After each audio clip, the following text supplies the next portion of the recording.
what's up, everybody? Welcome to the ASAP Afternoon Blitz. Tuesday, December 13th, 2022. Joined by Jay McLevin over here, making sure his beard looks okay on the screen. And then we also got the guy, Jordan SSL. How's it going, fellas? Hey, it's going well. I was actually just realizing how much more gray. It's like, damn, man, I'm getting more gray hair in my beard than what I want, man. It can't keep this age off of me, man. It's crazy. But yeah, what a time to be alive, man. Recent news, recent news has just showed that the Arizona Cardinals, by way of proxy, have been relegated down to the Arena League practice squad. Interesting. We don't know what team the Arizona Cardinals are going to be practice squad for yet. That is still to be determined. They're thinking maybe the Iowa Barnstormers, which, by the way, is a reference to Kurt Warner. You have the Arizona Rattlers down there. Hey! It's not your turn yet. You mind your manners. But when they get there, it's going to be amazing. What a time to be alive. Jay Ness, I hope you're okay, man. I hope you're okay. Not really.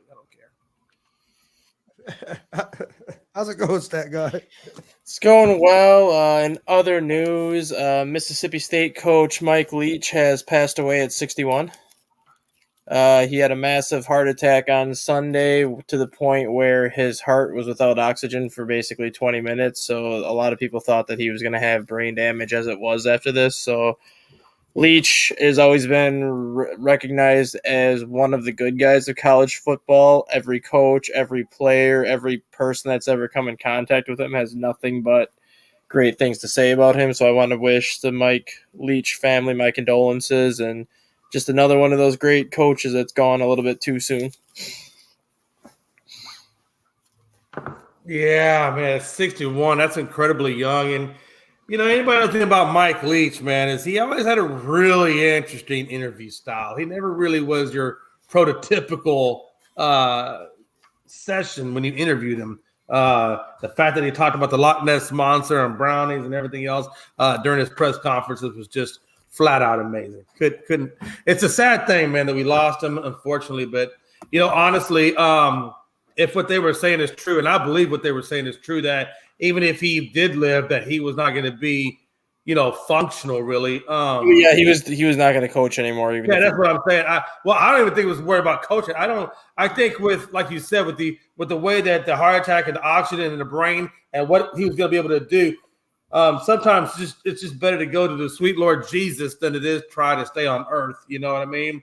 So my condolences to his family, and I just know that Mike is in a better place than he was here. Oh yeah, once you start getting into brain damage, you never know what's the outcome is going to be. I know it's sad, like you said, only 61. Great football coach, and he's going to be missed. So, like I said, thoughts and condolences with the family, and we're seeing too many people pass away too young. Yeah. It seems that that seems to be kind of the norm, that we're losing people, far earlier than what we should, right? I mean, yeah. I mean, I'm 50, so it puts it in perspective for me. I mean, he was only 11 years older than me, so I mean, it gets me thinking a lot of times, like, hey, I really got to take care of my health. You got to make sure you're doing the right things, because I mean, life is short, brother. It's short. You never know when it's going to end. Man, but still, man, what a time in sports, Gonzo. I mean, these last few days with MLB signings and obviously with everything that's gone on over the Sunday and the course of football, obviously with the Kyler Murray and the Arizona Cardinals. I mean, damn, what a time to be alive. And if we can, Gonzo, real quick, I just want to talk about the fact that the Cowboys signed T.Y. Hilton. The Buffalo Bills brought back Cole Beasley out of retirement. I think that tells you everything you need to know about whether or not OBJ was actually really ready to play this season. Yeah, I don't think he was ready to play this season. I think what the Cowboys were worried about his physical. I think them reports were true, or you would have saw one of these teams take a chance on him. So I think it was most of the teams knew he wasn't going to be able to play the next year. So why not wait until the offseason and see how he recovers more, and then make that move? I just wonder where he goes off season. I don't think the Cowboys are going to pursue him in the off season, only because, excuse me, James Washington will be back at that point, and I don't think they really need OBJ at that point. So what teams, would that then qualify for? I think the Chiefs have got to be in there. I mean, even though they have a plethora of wide receivers, honestly, where else would you see him go where he can get a championship? Chiefs probably got to be one. I don't think the Dolphins need him. The Dolphins got plenty. I think the 49ers, maybe the 49ers. You got Debo, who is hurt, but he'll be back next year. And then you got Fjork. Maybe Samuel fits in there. Or not Samuel. Maybe OBJ fits in with the 49ers. Yeah, I think he still can maybe fit maybe with the Bills. I just don't know if the Bills were going to take a chance. They just brought back Kyle. I don't know if they even need to take a chance on him. I mean, they possibly. I mean, Von Miller will be back. So I don't know if they'll keep Cole for next season or not. So it'll be interesting. What do you think? I just know when a man is coming off back-to-back knee surgeries like that, God, man, that knee can only take so much. It can only take so much. Even fully recovered, it can still only take so much. You know what I mean? Like, I don't think he'll ever truly be the OBJ that we remember, because I'm sorry, to double knee surgeries on an ACL, same knee. Come on now. Hey, we're all human beings. We're all mortal. And that knee them ligaments, there's a finite before you're just done. And I think he's almost at that point where OBJ is not the old OBJ. He's now the new version of that old OBJ. And it's not going to be that same version that you want.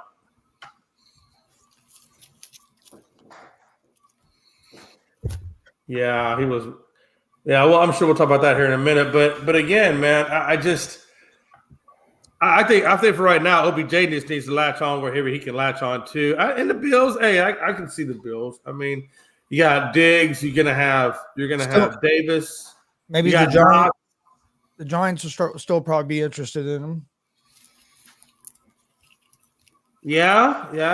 I mean, that's another possibility. But I kind of feel like this career he wants to get back to the Super Bowl, and I don't think the Giants are anywhere as near a Super Bowl team right now. I think they're still another year or two away from getting to that point. I mean, you saw what the Eagles, for the love of God, did to the Giants last night. That kind of tells you everything you need to know about where the Giants are. I mean, even if you look at their record, they came out 7-5 or something like that, and then they dropped the last three. I mean, I don't know, man. I think the Dable magic is kind of wearing off just a little bit, but he still has a lot of work to do with that team. And I think they're still a couple of years away from being title contenders.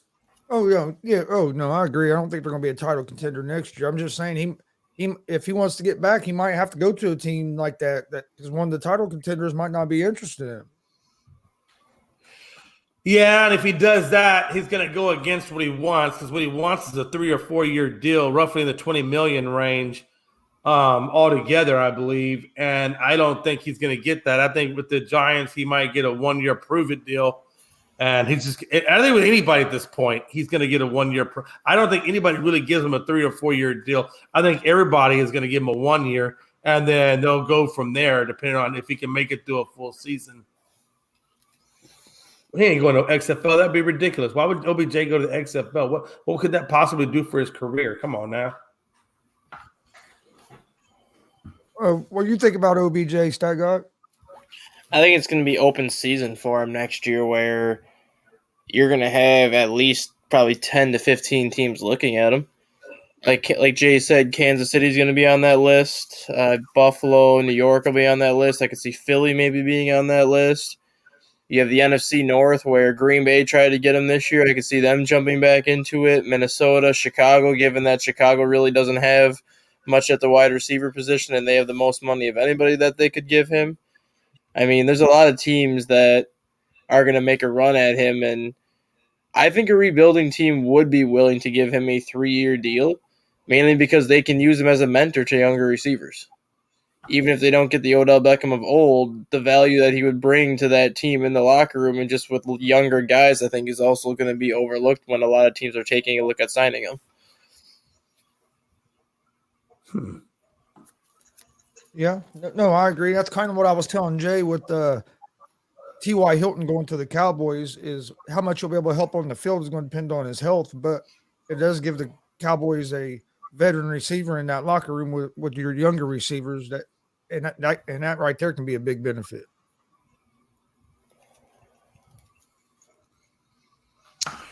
Yeah. I don't think Jay's Yeah. signing though. What do you think about I it? still can't get over a lot of these games that happened over the weekend, man. I think we got to start off with that Cardinals game, for crying out loud. Jesus. Man. Kyler Murray lasted what? Maybe 2 plays, and then it was just done. And now he's done for the season? He's done. He's signed that contract? For next year too. You said what now? He'll be done for next year too. Yeah, I mean that ACL. So it looks like he tore the ACL. I don't know if it's been confirmed. Anytime it's non-contact, 99% of the time it's torn. That's why that's the worst of the worst.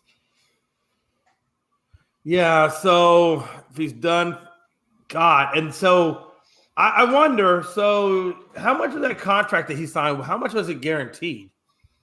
Like 189 million. Yeah.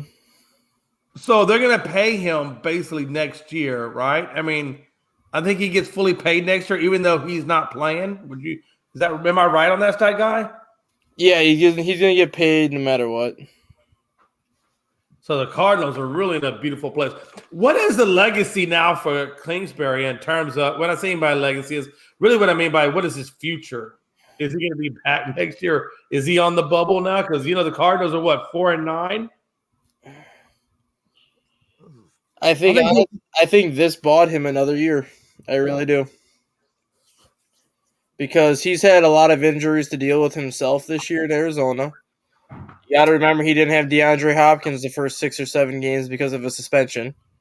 So they didn't even have him basically until their season was pretty much already out of reach because I think they started 1-5 or 2-4. So even before DeAndre Hopkins came back, that team was already in such a big hole to climb out of. Kyler Murray missed, I think, 2 or 3, maybe even 4 games this year with ankle injuries, so he missed a large chunk of the season. And now if he does have this torn ACL, which he probably does, you're looking at 9 to 10 months minimum for him to come back. So you're looking at October at the earliest for him to even come back to do regular football contact drills. Then he's got to get in football shape. You're looking probably late November, early December for the earliest he can return to the field. He probably bought himself another year, if not another 2 years, because they would give him a pass if he struggles next year without Murray. Yeah, and the crazy thing about that to me, stat guy Gonzo, I don't know how you feel about it, but it gets him a pass. But really, it really sets the Cardinals organization, in my opinion, back a really long period of time. And the reason why I say that is, if you think I personally don't think that Cliff Kingsbury is the right answer for this organization. So now they got to wait X amount of time for Murray to come. Based on what your stance, that guy, it would take X amount of time for Murray to come back, and then you got to go X amount of time with him, and if he stays healthy, to judge if you want to keep Cliff Kingsbury. So it could be 2-3 years of basically, you moving on from Cliff and getting the right coach to now you're stuck with Cliff for 3 years because you, quote unquote, want to wait for Murray to come back to, quote unquote, think you can stay in the league at a competitive level, which we all know, in my opinion, and I can't imagine any of y'all thinking differently, but maybe you do. But I think the Cardinals are just basically garbage for the next 3 years. I wouldn't say that because I think one name to watch now, especially this offseason, is Baker Mayfield. And if Cliff Kingsbury can get Baker Mayfield to go to Arizona for a year, He ain't going to Baker. That As is long as the Rams are willing to stick with Baker, because you got to imagine if the Rams went out this season, with Baker, how is that not? I mean, now you got to think, okay, is there going to be a quarterback controversy between Baker and Matt Stafford? that was the other thing too. Like, if Baker plays well with the Rams, do the Rams re-sign Baker as the backup to Matthew Stafford, knowing that Stafford now has chronic neck and back injuries, and you're really not sure how long he's going to stay on the field because you're not going to bench Matthew Stafford at $48 million. So if I understand that. Maybe if anything, maybe you trade him. I don't know. I just think Baker loves the Rams. Baker loves McVay. Baker also loves Kingsbury. Kingsbury actually had him in Texas Tech before letting him go to Oklahoma. I understand, and trust me, I understand where Baker came from. Trust me. That's why. And I know Texas Tech, but what I'm saying is he? Oh God, I just don't see the Cardinals. I don't see that being the right team for Baker, man. I don't think it would be either, but I think honestly Kingsbury could get the most out of Baker because he's worked with him before and he knows what works. So even if I'll give you that because a lot of times that is a big thing, right? Having a good working relationship with your head coach is paramount. Yeah, right? even if it's only a 1 year, say $7 million deal, who knows what they can get out of that 1 year? Maybe they can get a 9-10 win season with Baker Mayfield and sneak into the playoffs while they wait for Murray to come back. It works out in Baker's favor because if he goes and shows that he can still play, he'd be able to get a 3-year deal with somebody else. If he goes, I agree, and again, it comes down to the right situation for Baker. I feel like that chemistry between Baker, Mayfield, and that squad is just so nice, and I think that's just such a good spot for him to just be able to flourish and grow into. And like you said, the fact that they have Stafford there at that $48 million contract, it just seems like Baker is, no matter where Baker goes, he's always the odd man out, right? He was the odd man out in Cleveland because they went and got Deshaun. He's the odd man out in the Rams because no matter how good he plays, like you said, they're not going to bench Stafford. So he's an odd man out there. So now he's got to go, hopefully, to Arizona and then what? Compete with Kyler Murray? You don't think he's going to be the odd man out over there too? I think he knows that anywhere he's going to go at this point, he's going to be the odd man out. Just because that's what sucks for him because I feel like he could be so good if he just could get into the right fit, and he's in the right fit. It's just there's always somebody there that fucks with Baker. It's realistically, if Baker wants to go to a team where he is not the odd man out, he would go to Houston.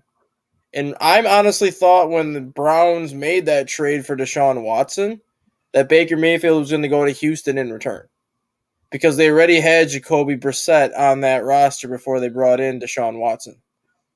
So I figured Houston would be a horrible place for him to go right now. And I say that for a few reasons. Number one, Lovie Smith isn't the guy. No, I think what I'm saying? Lovie Smith isn't the guy. So they don't have the right head coach. And number two, they got a lot of areas in which they got to develop in order for Baker to be successful. So it's almost like he's going back to Carolina all over again. The only difference is with Houston, they at least have a competent offensive coordinator. Well, and I think Baker Mayfield going to Houston, I think he would know the situation he was walking into this year. Just an absolutely terrible shit show of a situation where you don't have a good head coach. The head coach is probably going to be gone next year or the year after. You have a team in shambles because the general manager decided to trade every Tom, Dick, and Harry and their family away the last 3 years to basically leave that team with nothing.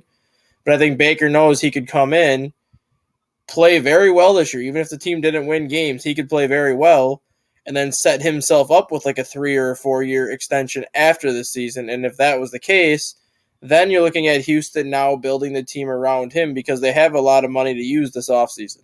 So if Mayfield shows that he can still play, he may not be a franchise quarterback anymore, but it gives Houston a lot more flexibility with that quarterback position to bring him in for another 3-4 years because then they can use their money and their draft picks to build something around Baker Mayfield to maximize his talent. And that's another thing. I know Damien's talking about Lovie Smith's not the problem. It's Davis Mills. Well, both of them are the problem, honestly. Allen's doing right now, and they haven't looked much better, even though and here's the deal, right? I think if I'm Houston, right, number one, I'm going to next year I'll dismiss Kyle Allen. I'll slide Davis Mills either down into the backup spot. I'm going to go draft me because they're going to get the number 1 pick. And I don't know what quarterback they're going to go with because there is a good list of quarterbacks to choose from. But I'm going to get my starting quarterback at 1. I'm going to find me a damn actual head coach that I believe in. And, but the Texans got to find a head coach first. Then they got to find out who's going to be their franchise quarterback with that number 1 pick. Either way, the Texans could be in a good spot come next year, but they've got to make the right decision at that head coach, and they got to bring in the right guy. And I don't know why you don't bring in Flores or somebody like that who if you can rebuild Miami, you can rebuild Houston. And and I just feel like you said, they have a good offensive coordinator there, so they have the pieces in place. They just got to get the right head coach and the right quarterback. And the sad part is, have you looked at the draft board right now?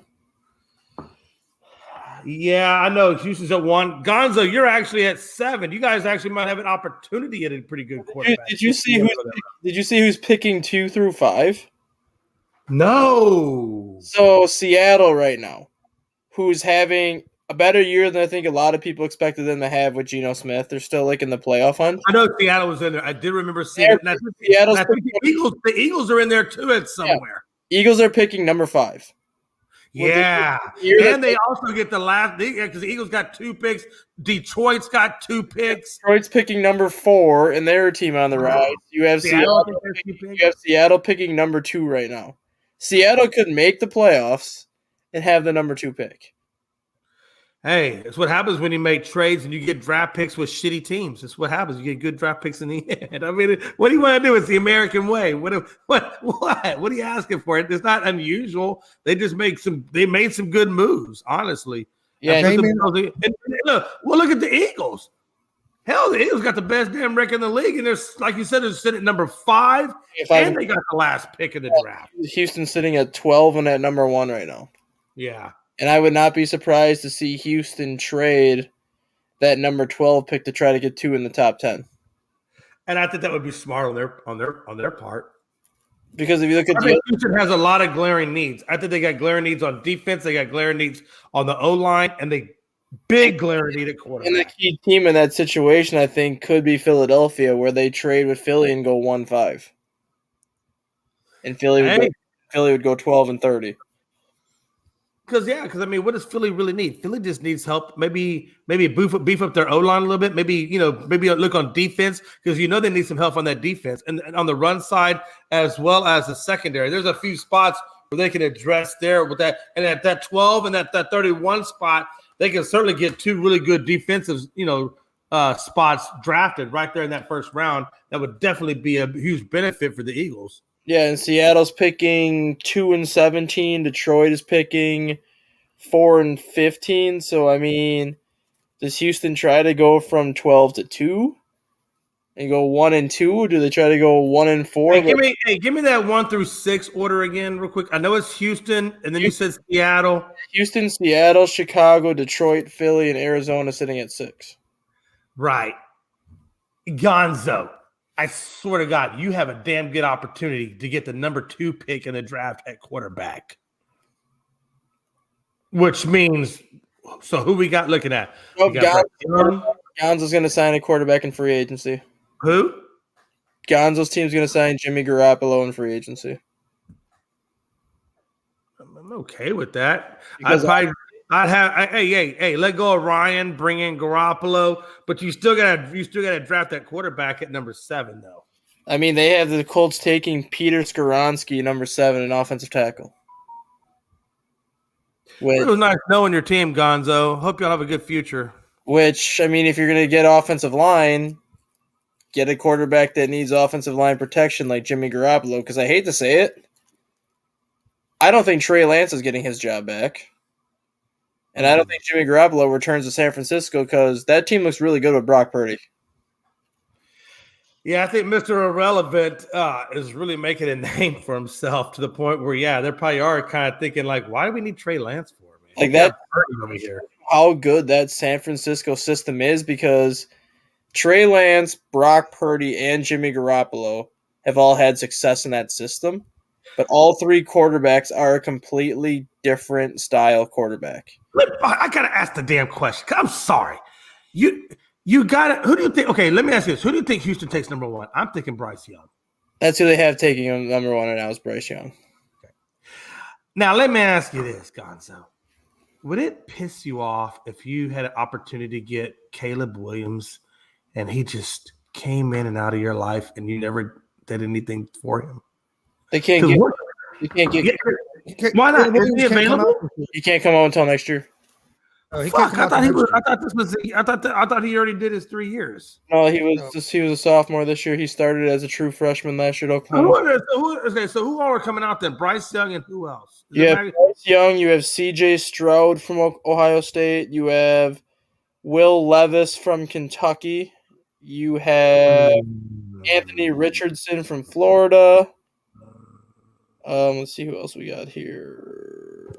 See, that Levis from Kentucky is the quarterback a lot of people had the Colts drafted. Hendon Hooker. I was gonna say, that guy from Kentucky, Levis, looks pretty good. So you had an opportunity to either get a Levis or a Stroud. Either way, man, hey, you got an opportunity. How do you feel about it? Do you want them to take a chance on one of those guys, or are you okay with them going offensive line? Oh man, it's a tough one because we need help at both bad. But we got to figure out the quarterback position. I'd rather them take Levis and Stroud. What about this question for you, Chris? What if they go and sign Jimmy Garoppolo to a 2-year deal, and then they draft Hendon Hooker? Knowing that Hendon Hooker's coming off the knee injury, you don't have to play him that first year. Yeah. You can sit him behind Jimmy Garoppolo and then basically hand him the keys in year 2. Are you saying take Hendon Hooker at 7 or wait down the road and take Hendon? They have Hendon Hooker going. I'm looking at the mock draft that came out yesterday. They have Hendon Hooker going number 43 in this, which is in the second round, which is 3 picks after the Colts pick in the second round. So the Colts could go offensive line in the first round, which they have now, and then turn around and go Hendon Hooker with the second round pick for them. And again, that's speculation. Oh yeah, I know. But no. I'm just saying. What I'm saying is like it sounds good to say, "Hey, go O-line," and then come back and get Hendon. I get that, but at the same time, you know how things go in the draft. Sometimes, hey, those crazy picks come out of nowhere, and you're banking that he's going to be there. Yeah, that's why I said if I'm the Colts, just as my safety blanket, I go and sign Jimmy Garoppolo to at least 2 or 3 years. That way, if you don't get the quarterback you want when you want him in this draft, you at least have somebody with success. The only problem I have with the Garoppolo thing, and Chris, you know your team better than I do, but the only problem I would have with Garoppolo going to Indy is you're not going to see the same beautiful Garoppolo that you saw in San Fran, because San Fran covers up for a lot of Garoppolo issues. And I think when Garoppolo goes to Indy and he doesn't have that number one wideout, and he does still have a stud at running back, but we all know that they don't use a running back like they should. Is Garoppolo really going to be any better than Matt Ryan? Depends on who the coach is. Well, that's true. That's true. What if you bring Jimmy Garoppolo in and then you bring San Francisco's offensive coordinator with him? I know D'Amico Ryan's name has been in the mix for the Colts job as well. He's yeah, Zach. What did he say? Zach the potato. Yeah, we just talked about Mike Leach at the beginning of the show, but yeah, I've also seen that too. A report that Richardson to the Colts. I'd rather him take Levis than Richardson, but I like the Hooker idea. But like you said, that's but the downside, I think, to Hooker though. The downside to Hooker is he comes out of Tennessee. They don't really necessarily develop their quarterbacks for the pro-style offense. So I think he's gonna even if you sign Hooker, he's gonna be very much a project. It's gonna take a lot of development to get Hooker where you need him to be. So don't be so. That's my only reservation on Hooker is just he's not going to be there as well as a Levis would be. I think Levis would be more pro ready than a Hooker is. And Hooker still, like I say, he's coming off injury and he's not pro ready. I think Levis would be your better option. No, I would be fine with Levis. I'm not the big on the Richardson idea, but I'd be fine. I'd be fine if they go with Levis. But honestly, I do think they're going to go with probably sign another quarterback in the off season. I think it could be Garoppolo or another one. I told my dad last week. I wouldn't be. And I think I actually told Jay I wouldn't be surprised if Baker Mayfield was to end up with the Colts, depending on who the coach is. Well, the one thing that Baker would love is, again, he had it in Cleveland, is you have a good running back. Mm-hmm. Again, though, man, I feel – and nothing against, Indy, but I feel bad if he goes to Indy because I feel like he's not going to have the protection. And so I don't know – the thing about Baker needs an opportunity with a good squad to prove what he can do. And I feel like every time he gets into lesser-known squads, it just makes it harder for him to come out of that hole. Here's a thought, but I'm going to ask Chris this first. Chris, what about Max Duggan? From TCU going. It's pronounced Dugan, but I'll let it slide. I think it actually is Duggan. I just hate the way to say Duggan. I like to say Jim Dugan. What about him going to the Colts? That I like. I actually like that. I didn't know. Is he available to come out? Senior this year. Yeah, he's Bruh. Gonzo. You need a Max Duggan. You need a guy that has the heart, and Duggan has heart. If you don't know about Max Duggan, you just go rewatch that Big 12 championship game. He's still in the end zone at AT&T Stadium somewhere. Bruh, hey, I'm telling you, man. When I seen that game and what he did and the way he put that team on his back, he can make the throws, he can do the runs, he's got the grit, and he has the competitive spirit of a lion. You take a guy like that, I'm telling you, man, you got gold. You got gold. So you may want to look. I can't tell you who to root for, but if I was a Colts and Duggan was out there, I'd take Duggan. And does it say where he's projected to be drafted? They have him late second, early third right now, but I think he'll move up once you have your combine and once you have your pro day. But right now he's around the late second, early third. So let me ask you this: same thing with Hendon Hooker. Then could you say that the Colts could take the best offensive lineman at their spot and then go for a Duggan in the second round? Yeah, definitely. Because I would do that in a heartbeat. I would do that in a fucking. Let me ask you this. When exactly is the first offensive lineman projected in that mock draft due to come off the board? Let me pull it back up quick. Because first offensive lineman taken is with the Colts at 7. I'll say probably with the Colts at 7. When is the next one taken? Next one is projected to go at number 12 to Houston. Okay, so question mark.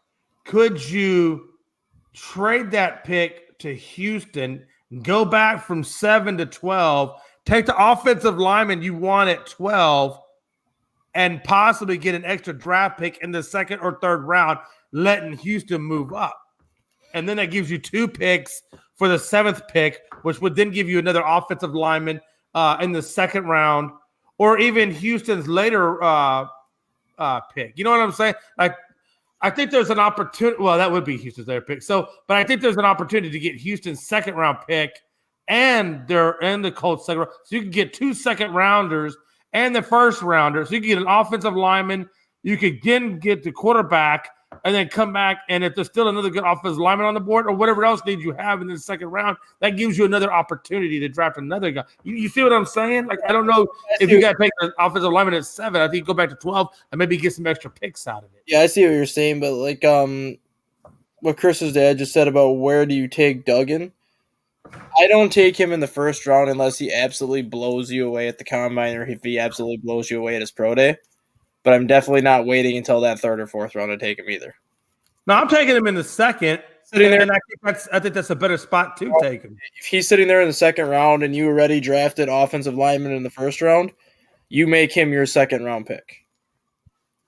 You have to. And that's what I was saying. I think the Colts could back to if I was Jim Irsay, I'm going out to whatever that dude's name is there in Houston. I can't. What's that? McNair.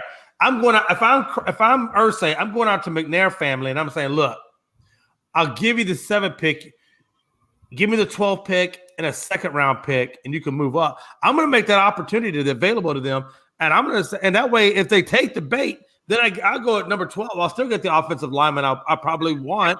12, 33, and 40 then. Yeah. I'm telling man, hey, Colts could come out with 2 offensive linemen and a quarterback very easily, and they can rejuvenate that offensive line and get the quarterback of their future and still take Garoppolo. You know, if you want to give Max Duggan a little time, even though I've always said a guy never gets experience. The best experience is on the fucking field. But sometimes that veteran leadership, sit behind that veteran for 1 year just to kind of observe how veterans do things so you can kind of pick up on that. It's not a bad thing either. And what you were saying about Baker Mayfield, how he needs to have like a good team around him. What about Baker? Duggan doesn't need it. What about Baker Mayfield going to the Jets? Oh, shit. I don't know. Them dudes are pretty hyped up on Mike White. Mike White, after what he went through on that last game and the fact he kept coming in, people aren't going to forget that. And I think they're going to stay loyal to him for a hot minute. I know they're not going to forget that, but do you see the Jets taking a swing at Baker, knowing the amount of talent that they have and seeing how quickly Robert Saleh has gotten that team basically into playoff contention? I don't think they do. I think they're okay with where they are. I think if they're taking swings anywhere, it's to upgrade their offensive line. That's where they're going to take swings at. Or even Baker. And if they're not taking swings at the offensive line, then maybe they're taking swings at defensive side of the ball. Because you know they got a damn good running back core between Bam Knight, Carter, Breece Hall, which will be back next year. They got plenty of running back help. They may want to take a swing. They got Conklin. They got a good tight end. What do they really need? They need O-line. That's what the Jets need. Straight up O-line. And I think that's where they take their swings at. What about pairing Baker Mayfield with Brian Dable? Yeah, if he's willing to give up on Daniel Jones and say he's not the one. It's already pretty much. Which I don't think Daniel Jones is the one. But I don't know. Maybe he does. Giants pretty much gave up on him because they already got rid of his 5th-year option. Where did the Giants draft anyway? Where are they at in the draft? The Giants? They have 23 as of right now. Shit, yeah, they're not going to see the light of day of quarterback. Mock draft though, they have the Giants drafting a quarterback at 23. They haven't taken. Who do they have him taken? Anthony Richardson out of Florida. Okay, which is why if instead of taking Anthony Richardson, I would go after Baker Mayfield, and then go and get a skill player at 23, get a wide receiver at 23. Yeah. I definitely would look at a skill player because he has no freaking wideouts to really throw the damn ball to. I would go looking at getting a skill player at 23, and then if you get Baker Mayfield, at least you have that quarterback that you can trust. Because right now they have Jalen Hyatt, that wide receiver out of Tennessee, is predicted to go 26. Yeah, I'm going to take him at 23. That's a skill position you can add to the mix. You'll probably bring back Saquon Barkley. And then if you give up Daniel Jones, which the Giants pretty much have by getting rid of his 5th-year option, pairing Baker Mayfield with Brian Dable would be something worth watching because we've seen what Brian Dable did with Josh Allen. We've seen how much more improved Daniel Jones has looked this year with Brian Dable. You saw Mitch Trubisky last year when Trubisky played, the kind of difference Brian Dable made for him. It would be interesting to see if he can make that same difference for Baker Mayfield. Yeah, that's interesting. And you're probably going to see some of these teams like you could see like the Eagles and a couple of other teams that are going to have the 2nd, 3rd, 4th pick. You could see them maybe moving back in the draft as well and trying to get some more picks.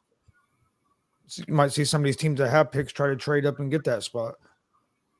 So you can see some movement in that top 5. You know what's interesting to me is if we can we switch over to the Browns game real quick against the Bengals and talk about Deshaun for a second? You know, this was Deshaun's 2nd game in the league after coming back from all the hiatus that he's been through. He went 26 of 42. He gave you a modest 276, and he threw 1 pick and 1 touchdown, and he got sacked twice with the QBR. Or actually a QBR of 60 and a rating of 79, which are pretty low end numbers, in my opinion. He did give you 6 rushes at 33 yards, but at the end of the day, man, I don't know, man. They got blown out by 13 points against Cincinnati, and again, we all know Cincinnati's a great team, but I don't know, man. I'm not. And I get, it's only the second game, and he's been out for a hot minute. How many more games? I guess my question to you guys is, how many more games is it going to take for Deshaun? I mean, clearly the Browns aren't going anywhere this year. They're done, but they don't have to go anywhere this year. This really is just a year for Baker. I mean, not Baker, for Deshaun to get back in the groove, to really make a push for next year, right? I mean, we're looking at next year when we're talking about the Browns. But how many more games is Deshaun going to need before he actually looks like, quote unquote, a good quarterback? Because he's a good quarterback, but he's not he's not top 10. He's not whatever. How long is it going to take before Deshaun Watson can get back to where he's Deshaun freaking Watson? How many more games are we looking at here? I think it'll be next season, realistically. I mean, if you look at last Sunday against Cincinnati, part of the reason why his numbers were what they were was because Cincinnati held Nick Chubb to 34 yards rushing. They completely took Nick Chubb out of that game, and when Nick Chubb is not playing, Cleveland's a one-dimensional team. So by the time Cleveland could do anything, it was pretty much everyone knew Deshaun Watson was going to have to pass. If Nick Chubb gives Cleveland his typical 95 to 100-yard game like he typically does, I think that game's a lot closer, because Watson really did not play that bad despite being forced to throw 42 times. But I think this year it's more of, you said it was game 2 for him, right? It's game 2. Game 1 was against Houston. Game 2 was against Cincy. Yeah. You can probably consider his first 4 games back as like a preseason, where he's going to just kind of gradually go through the motions and try to gradually improve every single week.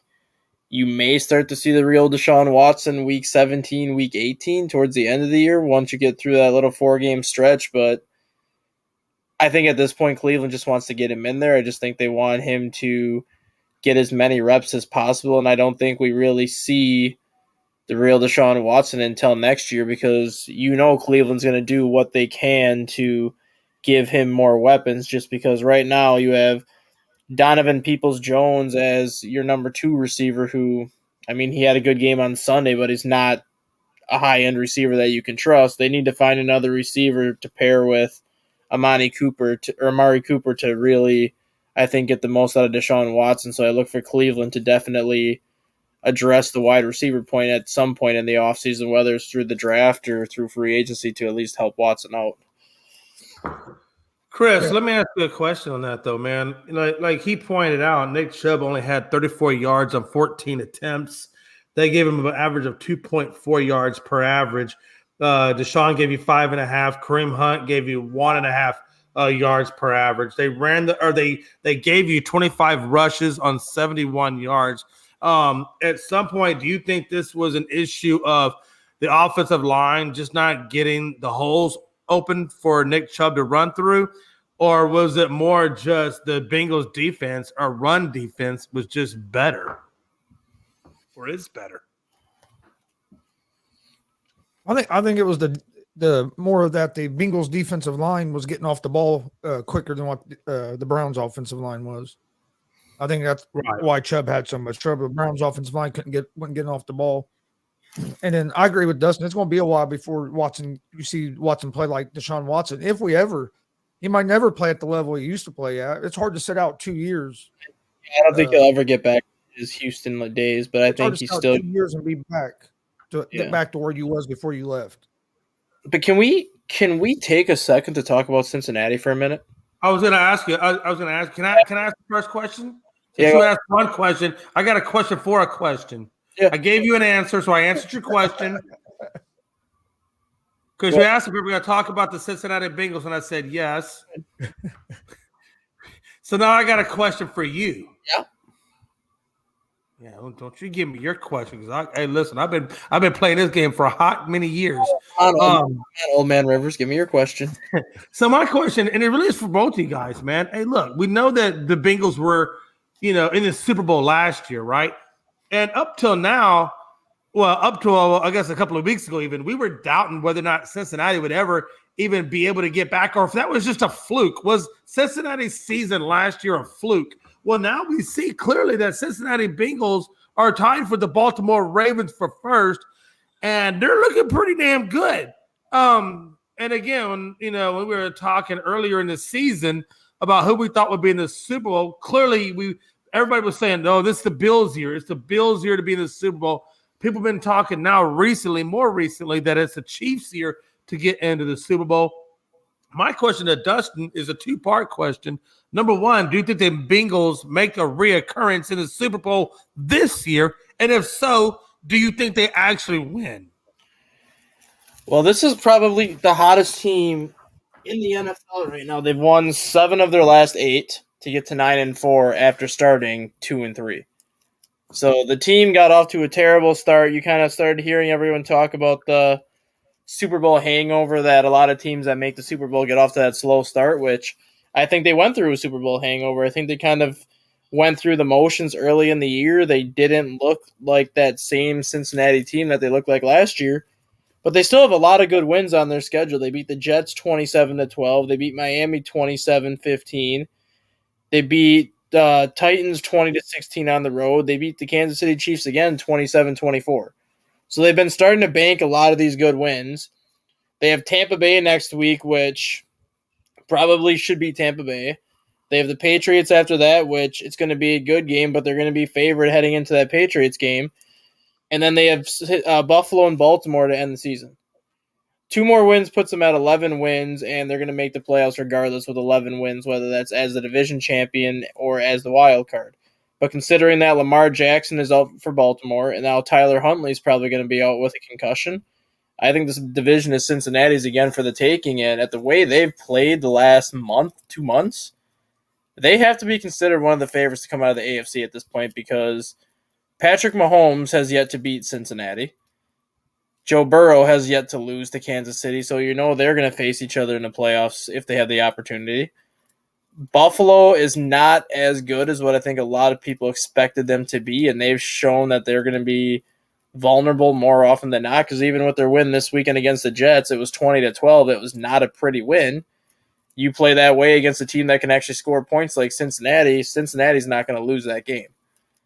But in terms of them winning the Super Bowl, my favorite right now to win the Super Bowl is San Francisco.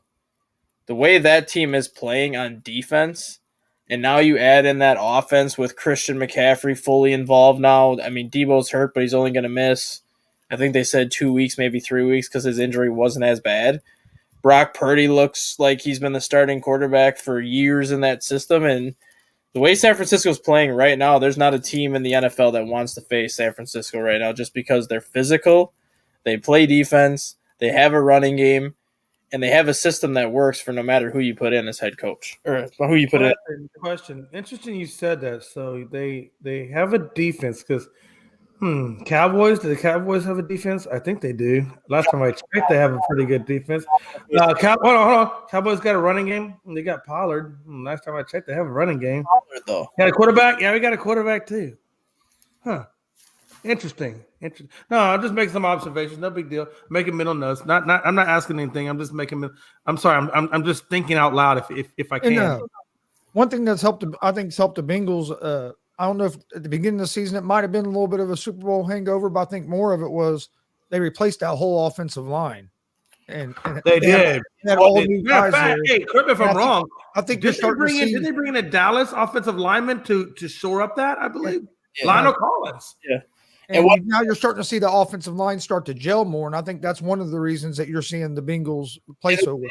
And that I point that out too, but the thing that I find the most impressive is 4 of these. It's pretty nice, isn't it? 4 of these wins came without Jamar Chase, the number one target for Joe Burrow. And once Jamar Chase got hurt, is when this team. T. Higgins really stepped up when Chase was out. Yeah, it's when this team really started to play better, is when Jamar Chase went down. I'm not going to say that the team is better off without Chase, because they're not, but I think the team, I'm going to say, kind of found themselves when Jamar Chase went down, because it forced other people to step up that normally don't step up. And that's when you saw guys like Tyler Boyd, T. Higgins, who's had a great year this year. That's when the offensive line started to play better. You had Joe Mixon carrying the team for a couple weeks because he had that 5 or 6 touchdown game a couple weeks back. Like, you started to see all these pieces start stepping up in different ways, and now put Chase back into that equation. I think everything now is starting to come together at the right time for Cincinnati. Do you think that Chase being out might have helped him in a way, because then Joe Burrow couldn't always look for Chase. He had to look for some other guys. Yeah, that might have got him back in his rhythm. Yeah, it forced other people on that roster to step up that normally don't step up. And I think that's kind of when Cincinnati beat Kansas City without Jamar Chase. I think that was kind of the game where it was like, holy shit, we really are a good team and we can win without arguably our best player. And now you throw him back into this mix. I think it's just like all the pieces are starting to come together at the right time, and now Cincinnati has as much confidence of anybody in the AFC. I'm real high on them San Francisco 49ers as well, but I was high on them before I had them at their making the Super Bowl before Garoppolo got hurt. I had them making a deep playoff run because of their defense. But hopefully they can keep it up. But adding Christian McCaffrey, that guy addressed that question. But adding Christian McCaffrey, I think, really changed the way that offense functions in San Francisco. Higgins got hurt. So did Boyd. Boyd's just a finger. I don't think he's going to be out long. Even before Higgins got hurt, though, Higgins had 2 or 3 games in a row without Jamar Chase being out there where he was the top guy. And he was producing at a good level because he got me 2 fantasy wins in our league because of some of the games that he put together. Yeah, Higgins, they're both of them are day-to-day. Higgins has a quad injury, and Boyd has a finger injury. Ain't no finger injury going to keep you out, so we're not caring about Boyd too much. Quad injury. He'll work that out with the trainer. As long as it's not torn, they'll be just fine. Question, though, Lions. They just beat the damn Vikings by 10. They have a cake schedule. And what I mean by cake, let me explain to you when I say by cake. They literally are on the outside looking in of number 7 spot. Matter of fact, I believe they're 6 and 7. And the number 7 spot, I think the Giants are right at 7. So they're about a game and a half out of the wild card. And their last 4 games are Jets, Panthers, Bears, Packers. All of which can be beat by the Lions. Yep. So let me ask you this question. Somebody's got to get the hell up on out of that 7th spot. Looks like Giants most likely. Seahawks are just above the Lions and just underneath at that 8th spot. What would your chances, or what do you think the chances are of the Lions sneaking into that last number 7 spot and grabbing a wild card? I think this week will be key. If they can beat the Jets this week, I think they get the final spot. But if they do not beat the Jets this week, I don't see them getting the final spot. That's paramount. I'm with you. I think that's paramount. Mainly because it has nothing to do with Green Bay Packers sneaking in. It's the fact that Detroit cannot win at Green Bay. They just can't. I think they've won, once in the last 21 years. Well, don't say can't, because they can beat them. I understand what the past history dictates, but they can beat them. I guess my thought process on it is if they need to beat Green Bay at Green Bay to make the playoffs in Week 18, I don't think they can do it.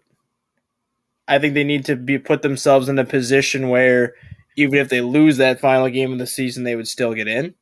And that's why I think they need to beat the Jets. They need to beat the Bears, which they should.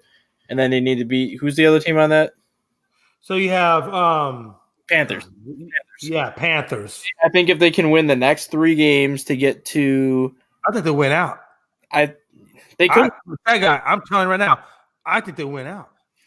I think they can – if they get to 9 – If they avoid injury. Now, the injury bug can sneak in there. But if they avoid the injury bug, I think they'll win out. And honestly, if it wouldn't be for injuries, I think they'd already be in the playoffs. They lost some games. I agree. I definitely agree with you. Yeah, they blew some games too, some close games that they were in that they could have won. wrote a column the other day on this because I was curious, because being a Vikings fan and having every game frickin' be a one possession game except the games that we lose. If you took every one score game this year and flipped it the other direction based on like one play or whatever, Minnesota would be a 1-11 football team right now. If you took every one score game they played in and flipped it.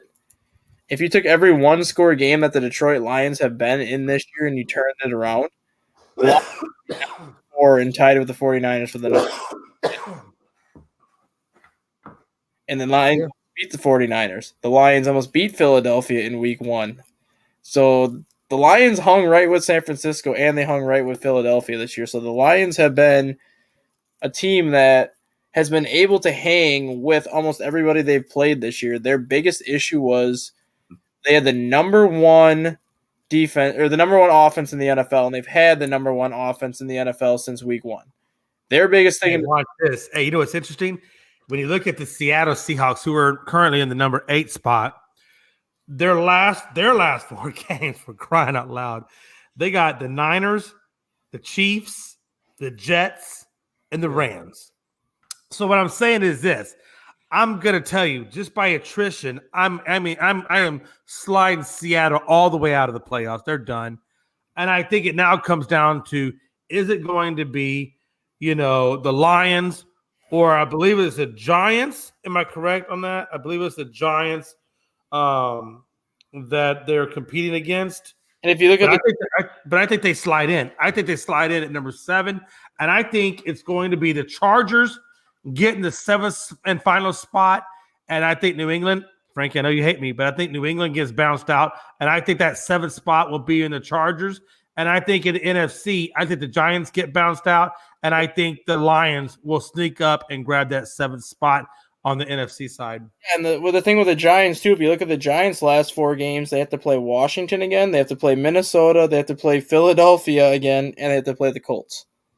So the last 4 games for the Giants are going to be a very difficult stretch. And exactly, I think the door is wide open for the Lions. It's open for the Lions. All they got to do is win out. I think they win out, and they're good.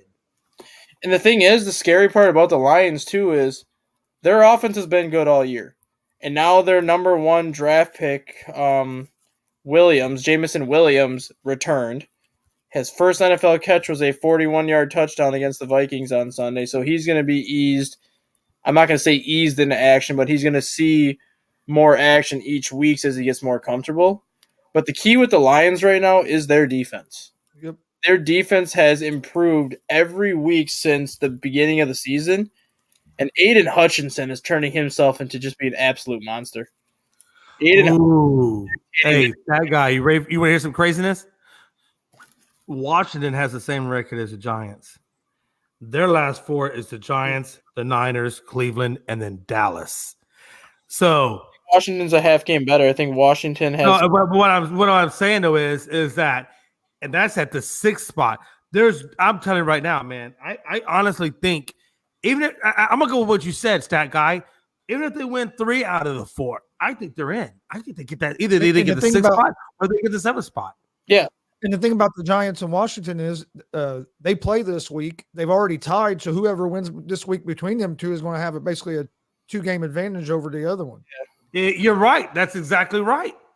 I'm telling you right now, hey, I'm more intrigued by the NFC side for that 7th spot than I am for the AFC side 7th spot. The only thing that intrigues me about the 7th spot for the AFC side is I told Frankie, I said, listen, your last 3 games are going to be brutal.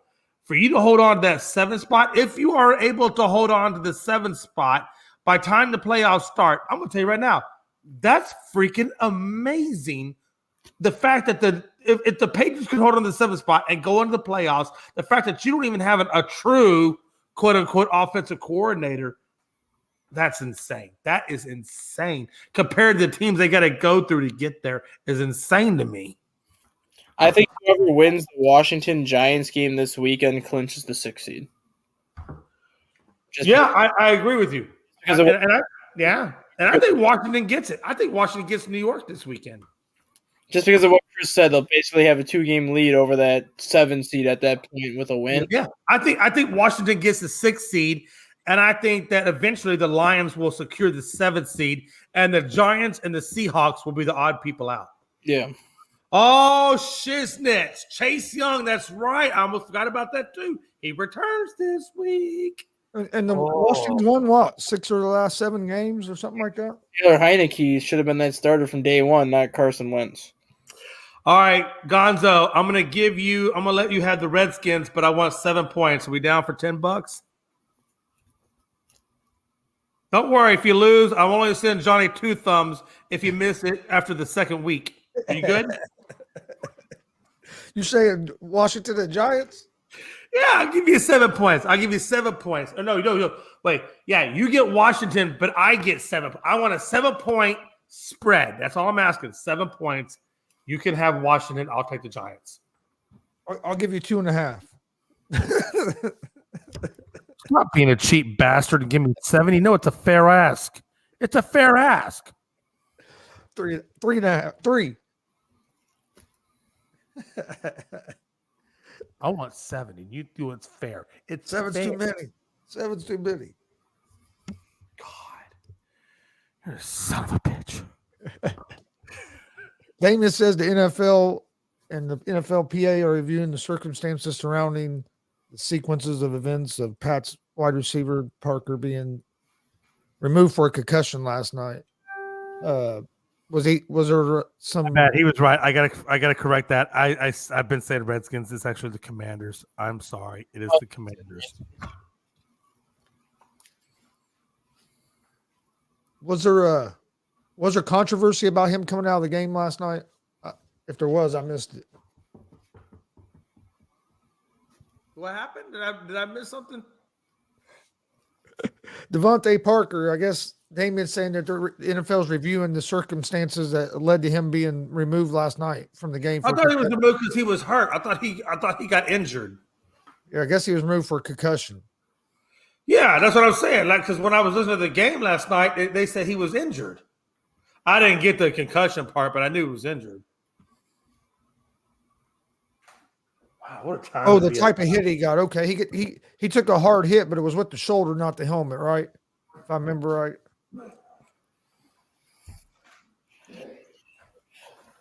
Man, my phone is freezing up on me. Hey, who had the what other? There were a few other games that we needed to talk about before we move on, though. I hate when my stuff goes slow. Hey, anybody seen that Matt Riddle got kicked out for cocaine? What a time to be alive. By the way, Matt Riddle, yes, Frankie, I actually Googled Matt Riddle's wife, and she's pretty hot. But she also has more abs than either one of us do combined. So do with that information as you will. Jay, what are your thoughts on the San Francisco-Tampa Bay game? Do you think this is the... Yeah, hold on, let me ask. First question. The guy that got the pick off Brady finds him, waits for the right moment, and says, yo, bro, I know I picked you off, but could you mind signing your mistake for me, please? And Brady's like, yeah. And he's like, and the whole time he's signing it, Brady's like, man, I hate this. I hate signing my mistake, but you know what? But I'm going to be a good sport about it. And you know what? I tell you, man, for as much as I hate Brady, and I not that I hate Brady, I don't hate him on a personal level. I hate him on a sports level, but the guy really is a class act. I mean, look, as much as I hate Brady, he is just a total class act. I mean, the guy's sitting there signing a pick, and he just got blown out by this team, and yet he's still signing an autograph on a ball that was thrown to the guy that caught it. I mean, I don't know how much better of a person you can honestly be than that. Tom Brady, as much as I hate you, I salute you, man. I salute you for being a true sportsman and doing the right thing. And man, I just got a lot of I got a lot of respect for you, guy. You didn't have to do that. You could have told him no. You could have said fuck off. But no, you signed the autograph and you went about your business. Class act, man. Class act. Do you think this is the end of the road for Tom Brady? Nope. Nope. Do I think it should be? Yes. Do I think he comes back another year? Yes. I think he goes play somewhere else. Dude, I don't think he comes back to Tampa. I think he goes to New England. That's where the last rumors have him going. I don't think he goes to New England. You don't think so? I If he could, goes to You New don't think England, Bill if he would goes to welcome New him England, back I with think it's open going to be. arms?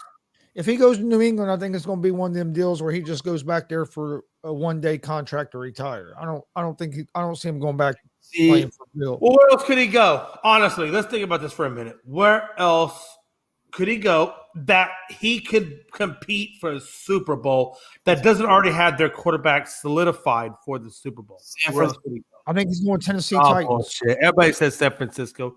There's a million people going. He ain't going to San Francisco. I mean, but he is Tennessee. from the Bay Area. Actually, you know what? He is from the Bay Area. So I didn't maybe say 49ers. I said Tennessee. Jimmy Garoppolo is a free agent. We don't know if they're sold on Trey Lance. We don't know if they're going to keep. They sold on Trey Lance. If anything, okay. So what you're now we're contradicting ourselves, guys. Because earlier in the show we were saying it's Purdy's team now. This is Purdy's team. Maybe they bring it, but it's Purdy's team. Well, if it's Purdy's team, why we bring it in? Which is really weird. You had Tom Brady drafted damn near at the end of the sixth, going into the last 7th round, which almost made him irrelevant. Then you got Mr. Irrelevant. So what do you want? You want Mr. Irrelevant to replace Mr. Irrelevant? If Tom, is that what we're talking about? Do you see the irony there? No, there is irony there, but if Tom Brady, there's a lot of irony there. There's so much irony there, man, that I got to mine it out. Yeah, if Tom Brady's name is available and he says he wants to play for your team, you're going to take a look at him, regardless who your quarterback is. You're going to take a look at Tom Brady and you're going to consider it. Of course you're going to take a look at – he's Tom Patrick Edward Brady. Why would you not take a look at him? Jimmy Garoppolo being a free agent after this season.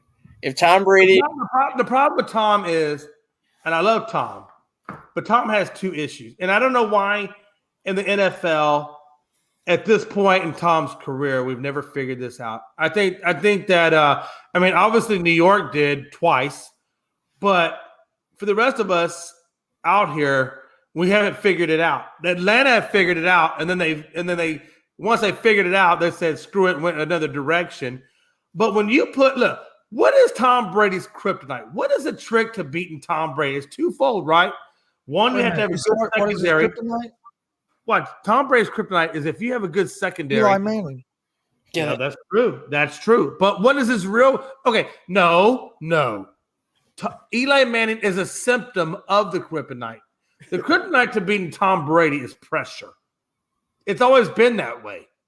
And if you put Tom Brady under pressure, which Atlanta did in the Super Bowl, and then they stopped putting pressure, Dan Quinn, you're a freaking idiot. Oh, by the way, I love you, Dan Quinn, because you are my defensive coordinator. But don't take it the wrong way. Hey, Dan Quinn's another name look, you put pressure on Brady. He can't find the receiver in time to pick off and throw and dink and dunk. When you give Tom Brady time in the pocket to make decisions, he's going to destroy you 20 ways from Sunday. Atlanta knew that. Atlanta went in that first half, and they were putting pressure, and Tom was screwed. And then for some odd reason, they come out in the second half and said, you know what? We're good. We can stop pressuring Tom. Let's do a little prevent. We'll ride this lead that we got to the end, and we'll be Super Bowl champions. And I guess they found out that was the wrong formula to do with. They should have did what they did in the first half. If you put pressure on Tom Brady, you will win the ball game. I swear to God, 20 minutes from Sunday. You pressure Tom and don't let Tom have time to find his open receivers, and you will beat his ass every time. That's the secret to beating Tom Brady. Just pressure him. And now that he's 45 years old, he ain't running. What he going to run to? Where Tom going to run to? Tom ain't got enough energy to run. He just want to throw them passes. And that's why I said that San Francisco would be a logical fit for him, because they would have a defense that he can rely on. They have George Kittle as tight end, which is going to be a similar version of Gronkowski, only smaller. I like that. I like where you're going. I like where you're going with that. You're right. You have Deebo Samuel, Brandon Ayuk, 2 legitimate wide receivers that he can throw to. Deebo Samuel is kind of going to be a bigger, stronger version of Julian Edelman. When he had Julian Edelman that kind of does everything for you. You'll have McCaffrey and Elijah Mitchell in that running game, which is always something that he had in New England. As long as they stay healthy and don't get hurt, let's not forget that. It would literally be a more explosive version of the New England Patriots if he went there. Well, Pretty much all it would be. I think he might end up in Tennessee with Vrabel. If he goes to Tennessee, he's fucked. Get rid of Tannehill. He's screwed. If he goes to Tennessee, he's screwed. Tennessee's not gonna do nothing for him. No offense, but he don't have the tight end, and he barely has a number one. Maybe Trey Burks is the true number one, and he has kind of showed flashes where he could be a true number one, but there's not enough there in Tennessee for him to be effective. It's just not. But I have a question. If you took Gronkowski away from Tom and put in any other tight end you want to put in there, you could put Austin Hooper. Maybe you throw in a Dalton Schultz. I don't know. You take a big guy, a big red zone target away from Tom like Gronkowski, and because a lot of people tell you, well, who made who? Did Tom make Bill or did Bill make Tom? Well, you could also say the question is, did Gronkowski make Tom or did Tom make Gronkowski? A little bit of both because Tom Brady. Because if no Gronkowski is there, where does Tom then resonate in terms of Super Bowl championships? It's a little bit of both because Tom Brady was winning Super Bowls before Rob Gronkowski got there. How many? I know. Before Gronkowski got there. So no Gronkowski, he's still getting 7 or 6. No, 7 because he got his 7th one with Gronkowski. Potentially, even if they don't have Gronkowski, you have to think that Belichick and Robert Kraft would have went out and got him somebody to help at that position. Let me ask you a question. No Gronkowski at Tampa Bay right now. Where's he sitting? He probably doesn't have that ring in Tampa. Yeah, there you go. But he would. I'm just saying. There's a lot of X factors that surrounds Tom Brady, and I almost got to say, look, I love Tom, but at the same time, Tom had a lot of damn help to get where Tom's at. And I understand he's the GOAT. I'm not trying to take away the GOAT status from Tom Brady, but Tom Brady, when he does his enshrinement at Hall of Fame, if he don't talk about all the people that really gave him the help to get those rings, Tom ain't getting those damn rings. Another thing about Gronkowski that I think a lot of people overlook, yeah, he was a great at catching the ball, but another thing he was great at was blocking. Oh, hell yeah. Hell yeah. No, Gronk was an exceptional blocker. Exceptional. And that really helped New England a lot. What a time to be alive. Jesus, man. But I thought that was a great game. I thought Purdy played a good game and what he did as well. So, honestly, Tampa, NFC South, whether it be – oh, by the way, quick question. Anybody I don't know if you looked at the standings lately, but it could be the Panthers that win the NFC South.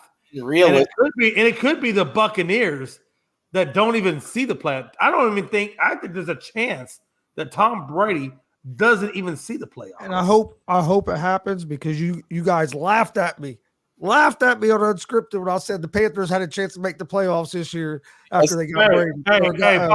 By the way, hey, speaking of which, there will be a formal apology tonight by Jay McLovin.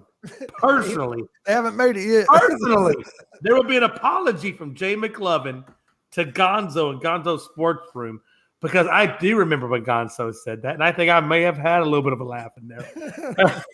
So in celebratory mode, Jay, I'm not saying it's going to happen, but you'll have to tune in to see at 7 p.m. Eastern if Jay does give Gonzo a beautiful, heartfelt, romantically inspired, heterosexually inspired apology. The problem I have with that, though, if Carolina makes the playoffs, do they stick with Steve Wilkes? That's a good question. I think they should stick with Steve Wilkes. I think I agree with Gonzo. For him this season. Exactly what happened to the Las Vegas Raiders this year when they parted ways with Rick Bisaccia. I think sometimes you got to look. Whoever has given you the hot hand, I think you stay with the hot hand until you don't have a hot hand anymore. And I think Wilkes would be okay with it, even if it was a 1-year contract extension, just to see what he can do with that team for a full season. I don't even think he would be upset about it because he's came in, week 9 is when he came in? Something like that, week 9? And he's winning games with P.J. Walker and Sam Darnold as your Oh starting. no. P.J. Walker didn't even do it. It was Sam Darnold that he got it with. Well, tonight against the Seahawks. Yeah, I guess it's. I'm speaking on the Seahawks. Not against the Seahawks. Yes, but if they would say, "Hey, back for 1 year," I think Steve Wilkes would take it because then he's a head coach again in the NFL. But I think he would also understand the position that he's in. That he's basically on a 1-year prove it deal, like a lot of these players get. It's a 1-year prove that you can be our head coach for the future type of deal based on how you finished last season. And honestly, I think NFL teams should do that more because look at the position the Arizona Cardinals are in now. You just gave Kingsbury a big extension. You just gave Kyler Murray a big extension. Now Murray's hurt, and you don't even know if Kingsbury's the right guy. I think they give these coaches too many years on their contract. Oh, definitely too many. I think your first contract should be no more than 2 to 3. I think it should be 3 years. I think 3 years is fair. I think 3 years is fair, and then you do a reevaluation after 3. I'm okay. Because it's going to take you It's going to take you year 1 to implement. It's going to take year 2 to perfect, and then I think year 3, you should be in the hunt or you should be ready to go.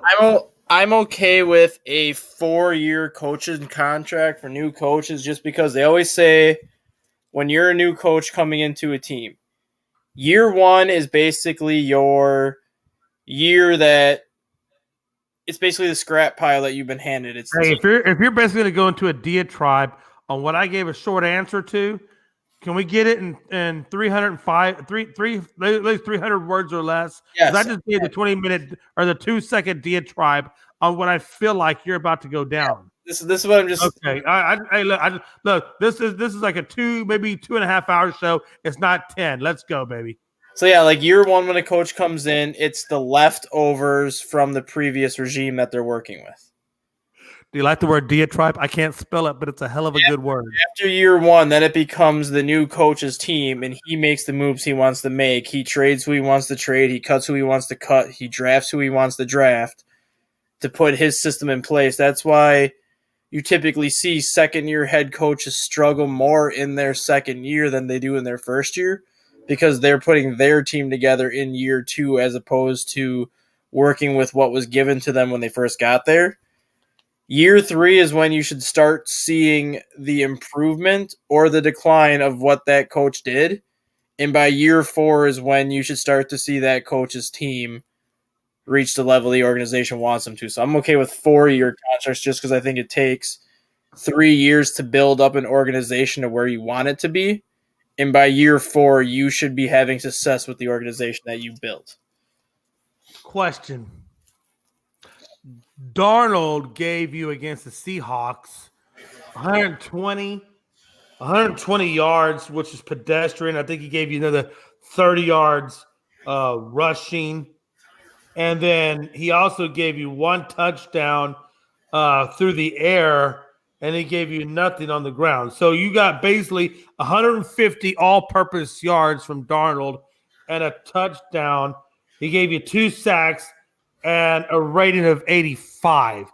So pedestrian for Darnold. Let's just say Darnold is now, quote-unquote, a game manager at best.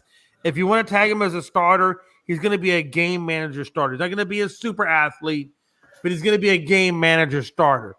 So with that being said, do you want a game manager starter going forward into next year? Or if you're drafting, and by the way, congratulations, Sam Darnold. You did go against the Seahawks, and you did get your team a win. So amazing, good stuff there. But if you're Carolina and you're Wilkes, and you got the number 9 pick currently, 2 spots behind the Colts, and if the Colts go offensive line, then that gives you most likely the number 2 quarterback in the draft of your choosing. What do you do if you're Carolina? They have Carolina taking Quentin Johnston at wide receiver at number 9, wide receiver at TCU. And that does I'm gonna tell you right now, that does make sense because all they have at wide receiver is DJ Moore. No, I understand that, but what do they have at quarterback? Well, that's why What I'm asking is not what the draft says. I understand what the mock draft says. What I'm asking you, Dustin, is I want you to use the 4, maybe 5 pounds of gray matter in between the east and west side of your skull, and I want you to tell me in that computer-based brain of yours, which direction are you going? Are you really going to go wide receiver, or are you going to go with the number 2 pick at quarterback position in the draft? What does Dustin say? if you're a game manager and you're winning games, I don't care how you win them. You're winning games. And with Darnold's numbers being what they were on Sunday, the bottom line was he won the game. He doesn't have very many weapons to throw to at this point outside of DJ Moore, so his passing numbers are not going to be great. So I think they do need to add more weapons to help him. Because you so what you're saying is based on and I get everything you just said. So what I took away from what you just told me then is that Carolina Panthers and Wilkes are going to hitch their wagon onto Darnold, and we're going to build around Darnold, and that's the direction we're going. Is that what you're telling me? They're going to build around Darnold because Matt Corral is the backup. But we don't know. What the hell with Matt Corral? He ain't doing shit. That's what I'm saying. We don't know. Darnold. Let's not talk. Don't bring Corral into this. But we don't know what Matt Corral would be if you committed. Yeah, we don't know. And if we were going to know, we'd already know by now. Let me ask you this. Okay, watch it. Okay, fine. Throw injury into it. Why? He was hurt. He got hurt in the bowl game last year, and he was already ruled out for the entire season. So Matt Corral was not going to play this year at all, and everybody knew that. Okay, let me ask you this. Matt Corral. You believe in him? I can't say that I do, but I can't. No. I'm asking, do you believe in Matt Corral? I don't. But future MVP. You do, okay. Future MVP. I believe in Matt Corral if the system is designed. Hey, hold on a minute. Do I hear a side bet? No. Hey, listen. Hey, I'm just asking the guru. Look, you're the guru. You know more about it than I do. I'm just asking questions. I compare Matt Corral similar to Brock Purdy at this point. I believe in Matt Corral as much as the system allows Matt Corral to succeed. If you put the right pieces around Matt Corral, I think he can be a successful quarterback, even if it is a game manager. But it doesn't matter because we've seen game managers win Super Bowls before. We have. Hey, no doubt about it. We have. Johnson. I mean, Nick Foles even. Nick Foles was a game manager up until he got to Philadelphia, and then he had like a good 4-week stretch at the end of the season to get Philly into the Super Bowl. But other than that, Nick Foles has been primarily a game manager. Being a game manager is not flashy. It's not sexy by any means because everyone wants that big play quarterback that can come out there and be a game changer. But if you're a game manager and you minimize your mistakes and you use what is given at your disposal to the best of your ability, that's all a team needs. And when it comes to Matt Corral, he has all the tools to be a good quarterback. It's just a matter of, is Carolina going to give him what he needs to be a good quarterback? Or how many flashy quarterbacks do you really see winning Super Bowls? I'm just asking the question. A lot. How many? Yeah. Who won the Super Bowl last year? Matthew Stafford, who had a very flashy year last year. Guy, if you think Matt Stafford is a flashy quarterback, then we got a long discussion. I said last year. I didn't say for his. No. We have a very long. Matter of fact, we're going to have to, okay, Gonzo, put this on the calendar, please. Stat guy versus McLovin on whether or not Stafford is a flashy quarterback. Okay, just put that on the – no, we're not talking about it right now, but just make sure we get on the calendar that me and Dustin need to have a one-on-one conversation about whether or not Matt Stafford is a flashy quarterback. I didn't say – I feel like some serious heat is about to come down from that. I didn't say he was flashy for his – write that down. Matt Stafford, McLovin versus Stat Guy. I didn't say he was flashy for By the way, we'll put side bets on who wins, and we'll let the audience decide whether McLovin wins or Stat Guy wins. Whoever wins gets the $10.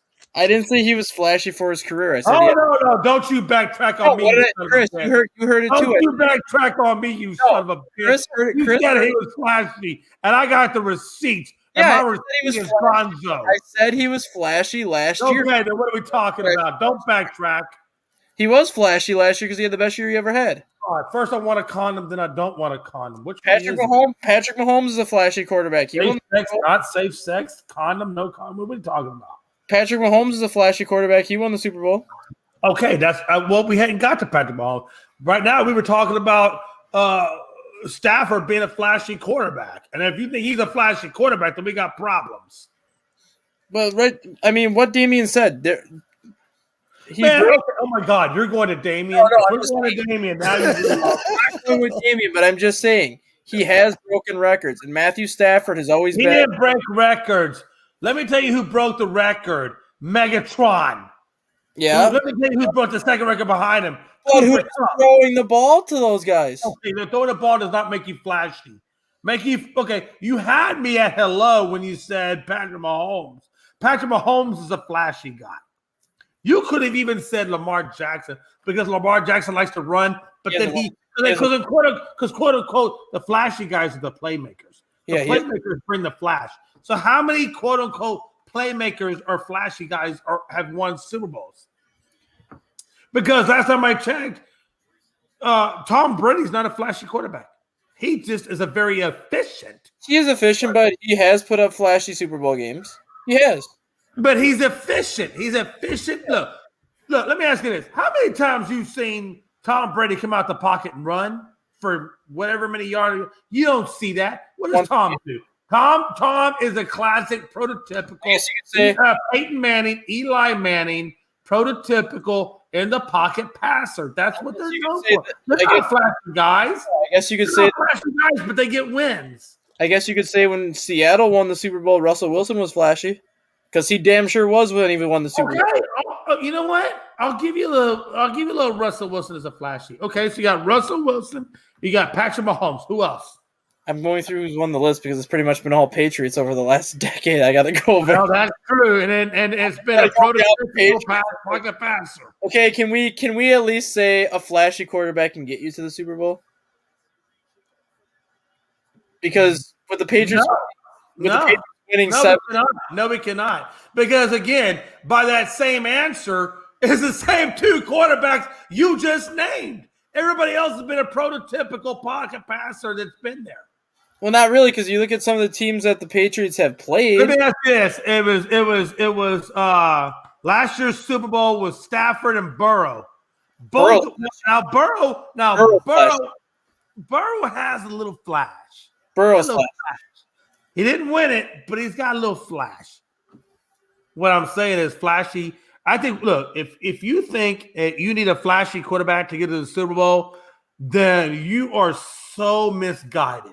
No, you don't need a flashy quarterback. You are so misguided. Because look, 9 times out of 10, the Trent Dilfers, the Joe Flaccos, those have been the Staffords, the Tom Brady's, the Aikmans, the Favres. Those are guys that are, well, I won't say Favre because Favre did kind of go out of the pocket and he did kind of, Favre was a very antiquated version of Patrick Mahomes, right? He gunslinged it, but he also go left and right on. 9 times out of 10, though, the ones that win the quarterback are pocket passers. They're not the flashy guys. They're not the playmakers. They're the guys that can just get the ball to the receiver and let the receiver do his job and or let the running back do their job. That's 9 times out of 10, the prototypical Super Bowl winners.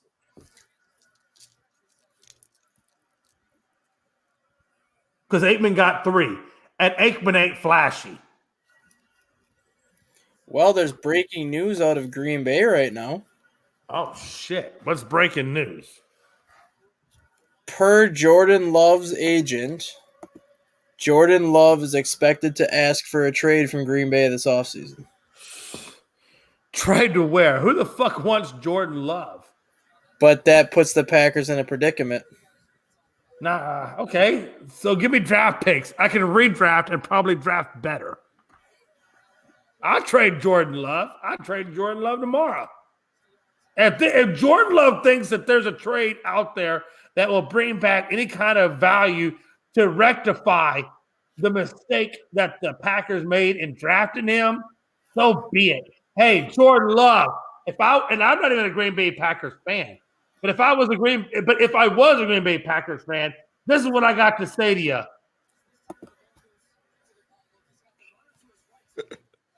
That's what I got to say to you, okay? If you think you can find better, please, for the love of God, help us out.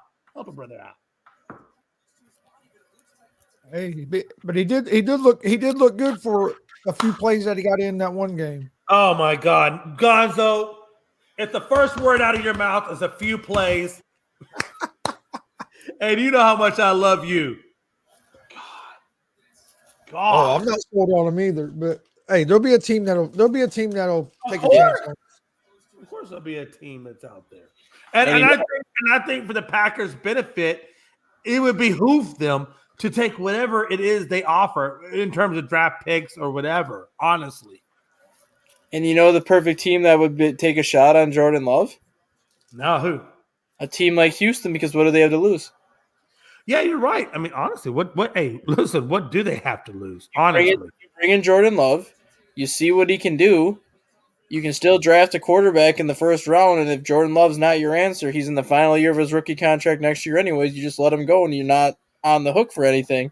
But if he ends up panning out and actually shows that he can do something, that gives you trade bait to make a trade and stick with your number one pick the next year anyways, but plus getting back something for Jordan Love. hey, real quick, if we can talk about this last game between – we only got one last game to talk about, really, that happened over the weekend. This Dolphins and Chargers, and there's a lot to unpack even on that game. Tua, right, man? Tua, I mean, he didn't have a bad game. Not a But bad he didn't have game. a great game either, you know? And they If that's came not a away bad with game, I'd hate to see what a bad 17 game loss. is. What was that? I'm sorry. If that wasn't a bad game, I'd hate to see what a bad game is. 10 of 28 for $145. That's terrible. Well, not really. And I'm going to tell you why. I hear where you're coming from because the yardage passing doesn't look great. But I'm also going to ask you this. From Tua's perspective, did he turn over the ball? He gave you – hold on. He gave you 10 of 28. He gave you 145, a touchdown, no interceptions, and he finished out with a 65 rating, which, like I said, to your credit, wasn't good. He also gave you 3 rushes for 28 yards. But again, Dude, there was a point in the game. He didn't turn over the ball. There was a point in the game. Where does the onus lie? Does the onus lie with Tua, or does the onus lie with the Miami Dolphins defense? Because I think that particular loss to the Chargers was more defensive related than it was offensive related. I actually give the Dolphins and the Chargers both credit because the Dolphins had to pick their poison. The Dolphins had to decide if they wanted to stop the run or if they wanted to stop the pass, and they chose to stop the run because they held Austin Eckler to 45 yards rushing. Dolphins secondary is the weak link of that defense. And yeah, because even to your point, even if you look at the rushing of Miami, Mostert gave you what, 11 for 37? Are we serious? They gave you 19 for 92 yards. So clearly there was no rushing on the Chargers side or the Dolphins side. 5 yards a carry, though. If you're averaging 5 yards a carry in the NFL, that's good. I think Miami should have ran the ball more. Of course it's good. Crazy. Huh? I said, of course it's good. I think Miami should have ran the ball more than they did because they were getting about 5 yards a carry. Versus the Chargers were only getting 3 yards a carry. But Eckler was only giving you 3 yards.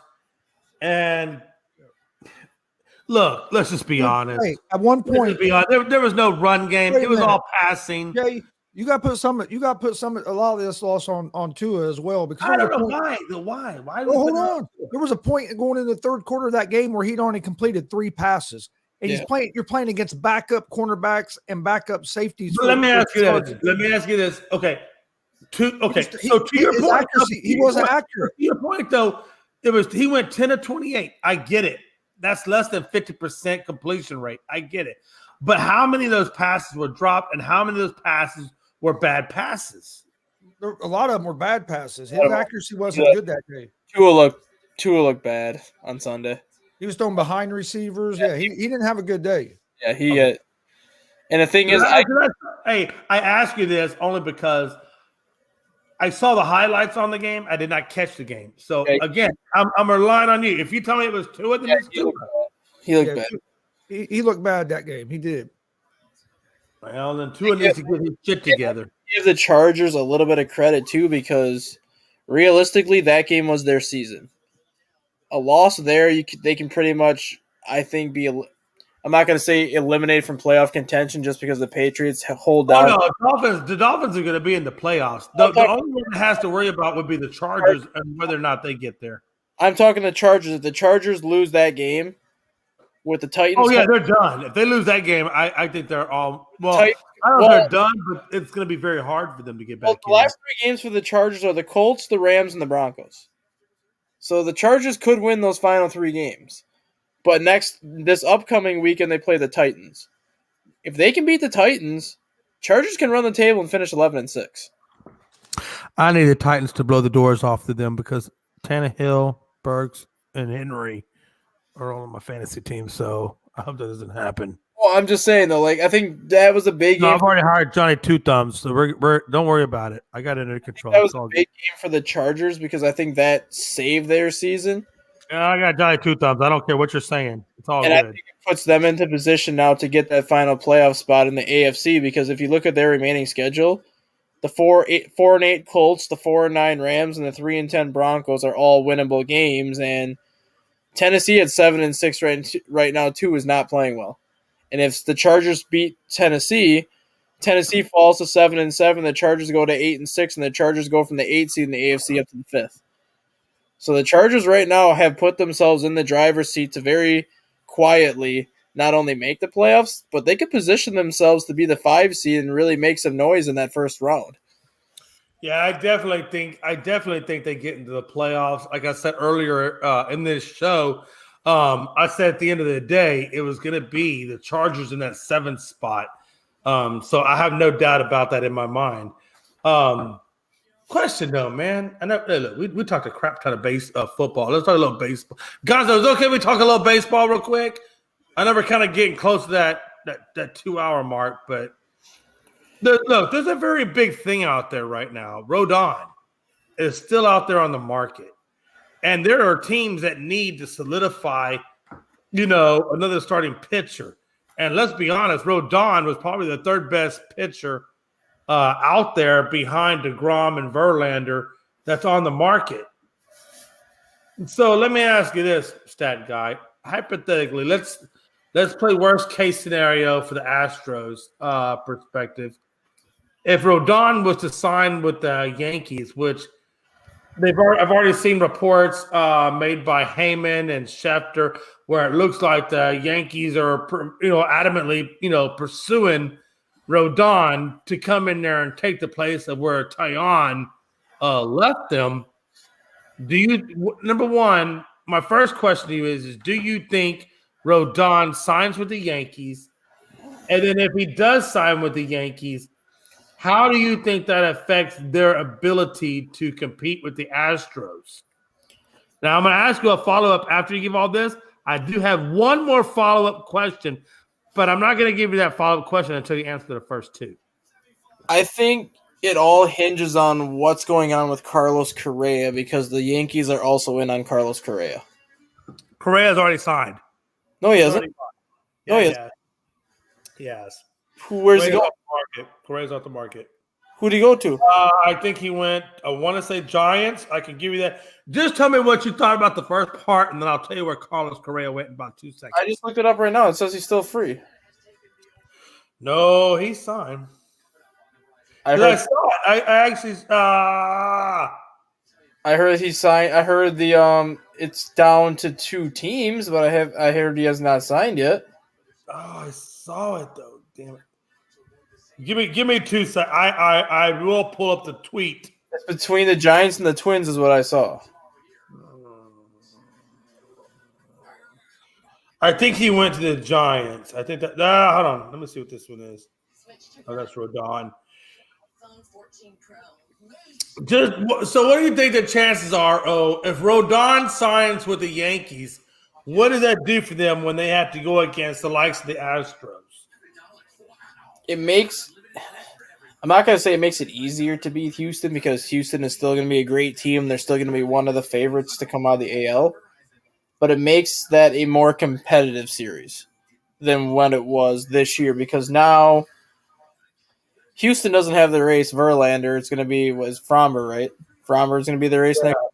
So now you have most likely Fromber Valdez going up against Carlos Rodon in Game 1. If everything, I mean, obviously this is a long ways out, but if we're playing just devil's advocate right now and we're in the ALCS and it's Game 1 of the ALCS, it's going to be Framber Valdez versus Carlos Rodon in Game 1. Game 2, you're probably going to have McCullers against probably Luis Severino. Game 3, you're probably going to have Nestor Cortez versus Christian Vasquez. Not Vasquez, Christian Valdez. Yeah. Game 4, if he bounces back, you're going to have Frankie Montas against whoever Houston's going to use at number 4 because I don't know who their number 4 would be at this point. And then Game 5, you'd go back with Carlos Rodon and Framber Valdez because you only use 4 starters in the playoffs. Huh.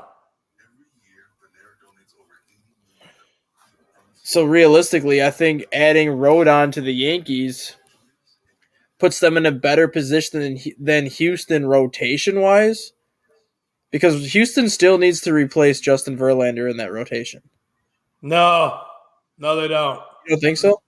No, I really don't. And I'll tell you why. With Javier Valdez, Urquidy, McCullers, and then you still have I forgot about Urquidy. Garcia, and you have Hunter Brown, who they just brought up, which is the flamethrower. I forgot he'd be their number 4. Yeah, we got our starting pitching is on lock. We're the only two spots that the Astros have got to sign is left fielder and catcher. That's it. And I only say that for depth.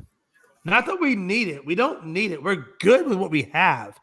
But for depth purposes, we definitely need a catcher and we definitely need a left fielder. Now, we have Maldonado currently under contract as our catcher, but we also have Corey Lee, the 23-year-old that we brought up out of minor leagues, backing him up currently.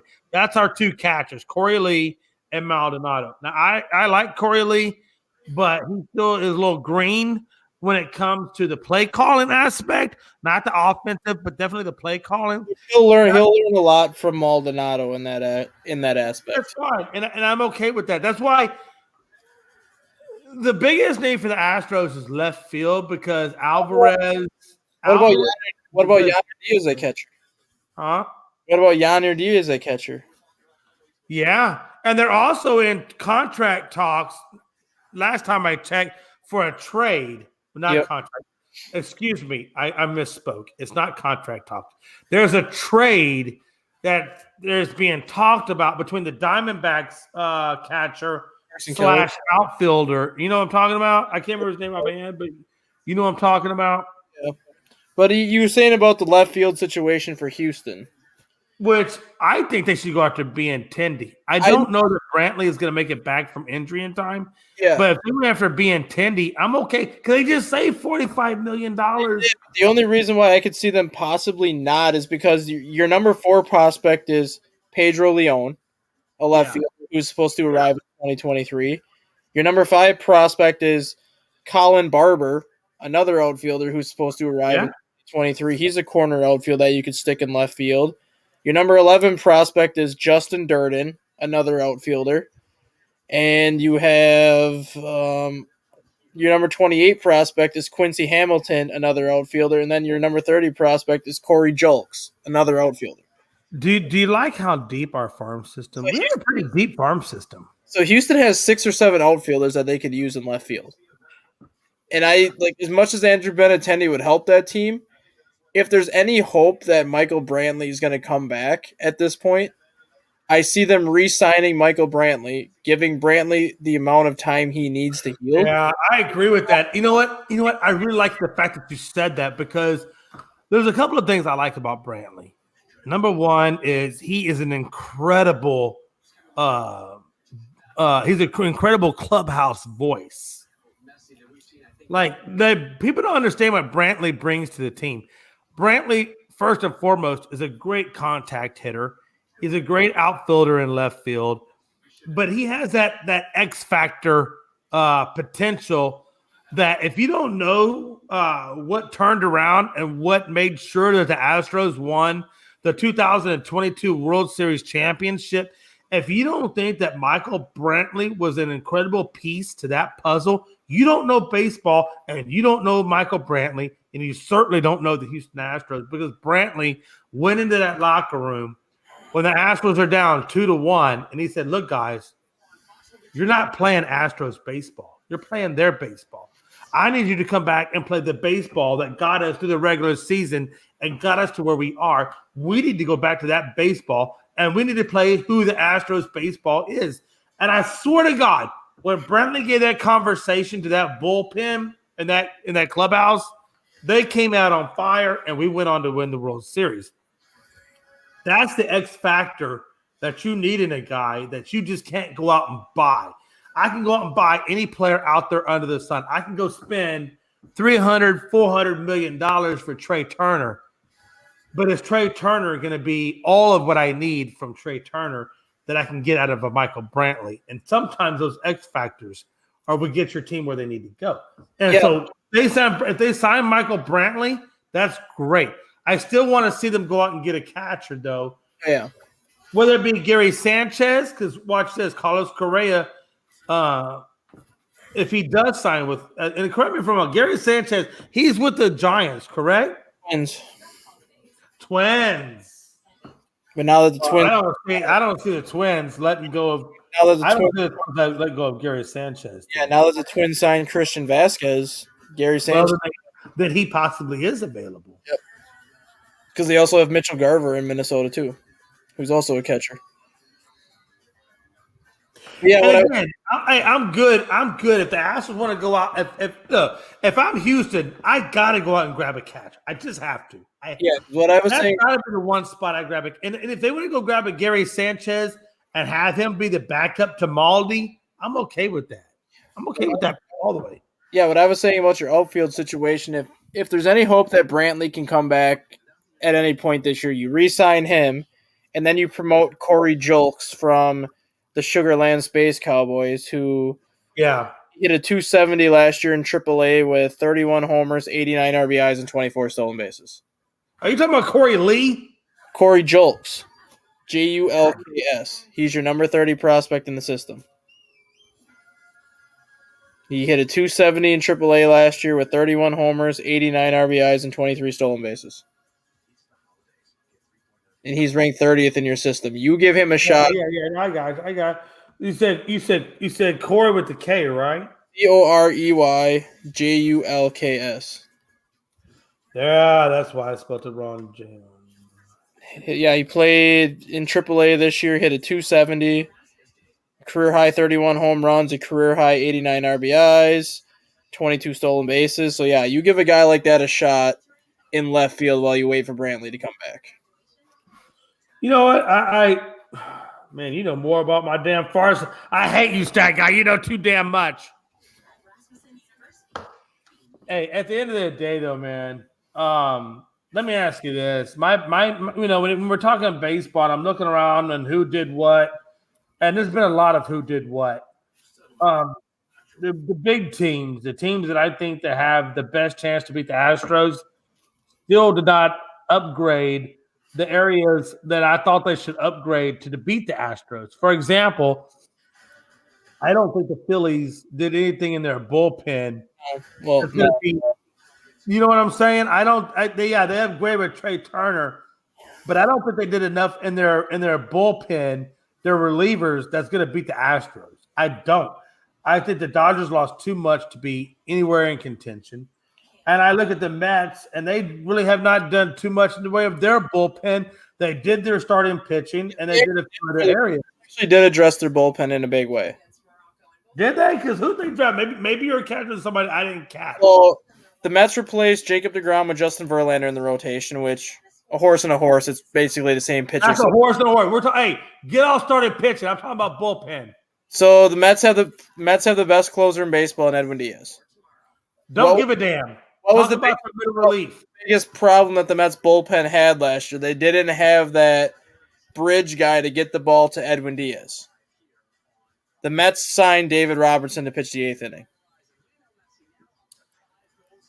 David Robertson, the guy with over 200 career saves. He's been one of the best setup mans for basically 10 years of his career. He's got an ERA.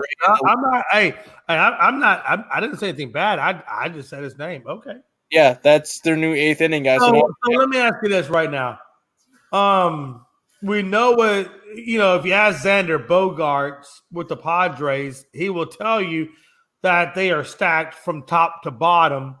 We know what they have in starting pitching. We know what they have in relief pitching. But do we know what I'm asking you is when I look at the NFC or I was about to say NFC, when I look at the National League, I look at Padres, I look at Mets, I look at Phillies.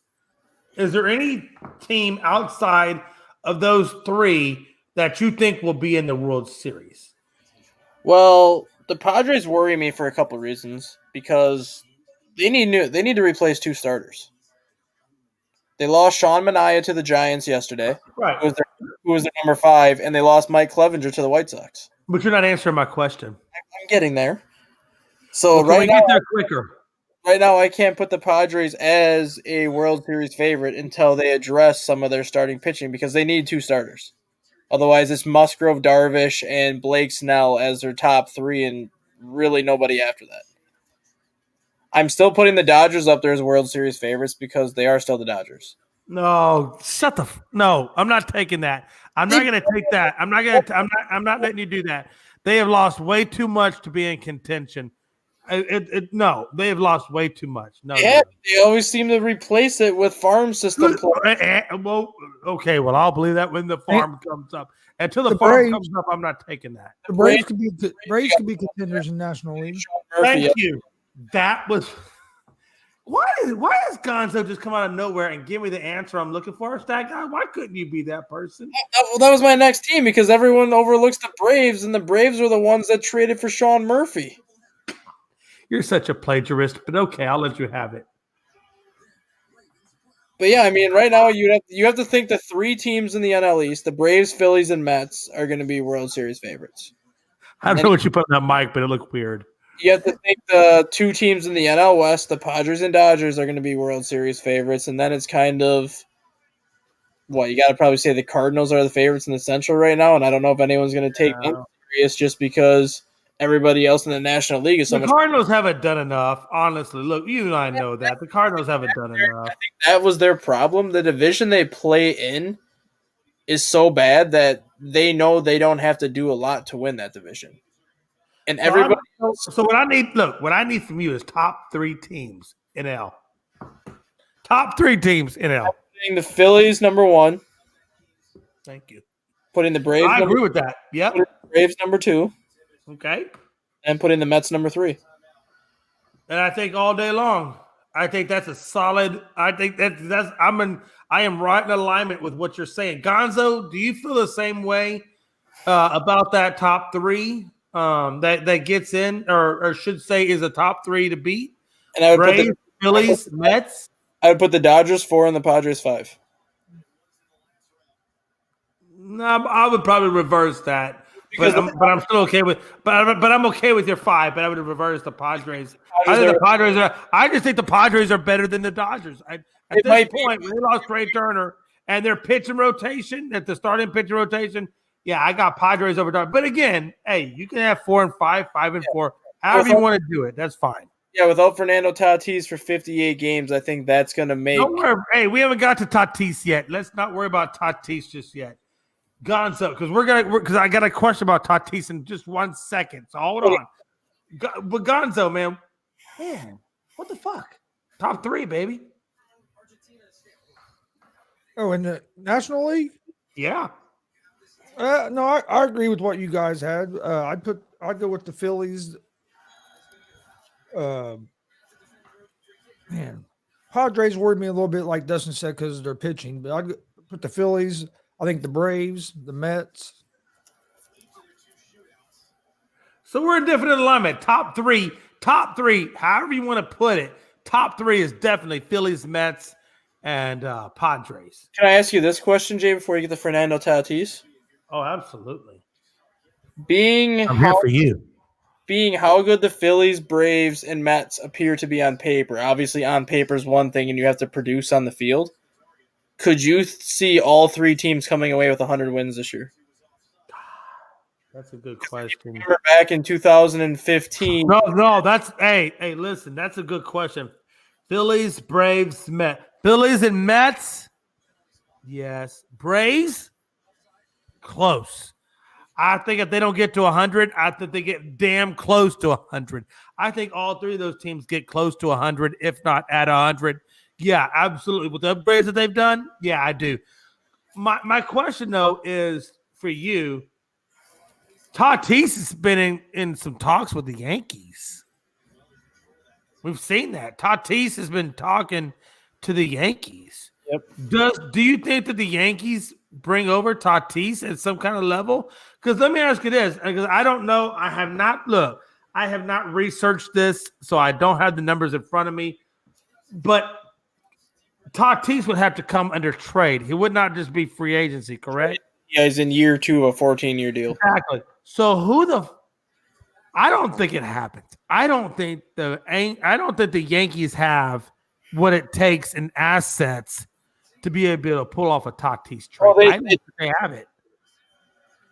I think the biggest key to this right now is with the addition of Bogarts, they want Fernando Tatis to make the move to center field. Right. So, because he'd have think about it. He'd have to. Because Bogarts don't play outfield. Put Tatis as the DH. Okay, there you go. But then who do you put in the outfield? They still have Trent Grisham in center field, who had a very good year last year. And I'm with you. I don't think Tatis plays outfield. I think if they take Tatis out and put Bogarts in, that puts already Tatis to the DH, and he becomes, the Jordan Alvarez or whatever of the DH. Yeah, and if the Yankees are interested in Tatis, I think it more so has to do with, is he receptive to playing center field? Is he receptive to playing DH? Or is he one of those players, and we've seen it before, where you have certain players that want to play one position and one position only, and if they are forced to move, they kind of throw a fit about it. And Tatis has already proven he's not the most mature and he's not the smartest player in baseball, so I think it has to do more so with how willing he is to change positions if the Padres ask him to. Right. And if he ends up being very receptive to it, I don't see a scenario where the Yankees trade for him.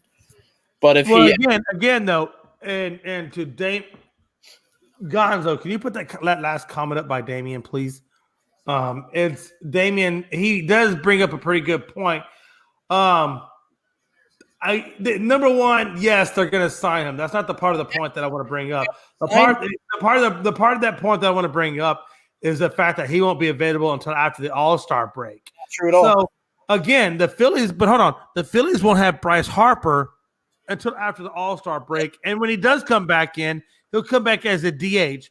I don't see him playing a field position until way after the All-Star break. But as very soon as he comes back, he comes back to the All-Star break.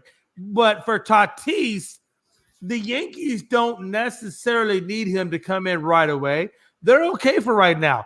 Yeah. Look, the Yankees are going to be in a position where they're going to be in the playoffs when and after the All-Star break comes around.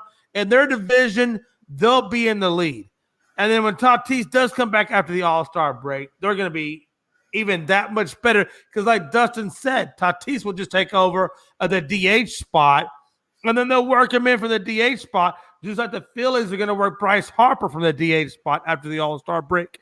And each team will then do with their stars as they do. So I don't think that's pretty much the issue. But I have plenty to say. Go ahead, brother. Yeah, so why would anyone sign him right now? He's under a 14-year deal. You don't have to sign him. He's already signed and taken care of, so you don't have to sign him. The fact that Damian said he's not available until the All-Star break, correct? Is that what that comment said? Yeah. He's eligible to return from his suspension on April 30th. He already sat half of his suspension last year. He's only got 31 games left on his suspension. He's able to come back on April 30th, so I don't know where Damian's getting that he's not going to be back until after the All-Star break. Yeah, he ain't going to miss much of the season. You're literally going to miss him for a month, and then he'll probably go to the minor leagues for maybe 7 to 10 days just to get some action. You're going to have him in your lineup by mid-May at the latest. So he's only going to miss maybe 40 games next year. So if the Yankees are going to trade for him, they're going to have to give up a lot. They're probably going to have to give up half their farm system to get him. But it would make sense for the Yankees to get him because they need a long-term shortstop at the shortstop position. They need, I think, somebody to pair with Aaron Judge just because Anthony Rizzo doesn't have much time left. Josh Donaldson doesn't have much time left. They kind of need another young star to, I think, pair with Aaron Judge for the next 5+ years, and Tatis definitely gives the Yankees that star to pair with Judge.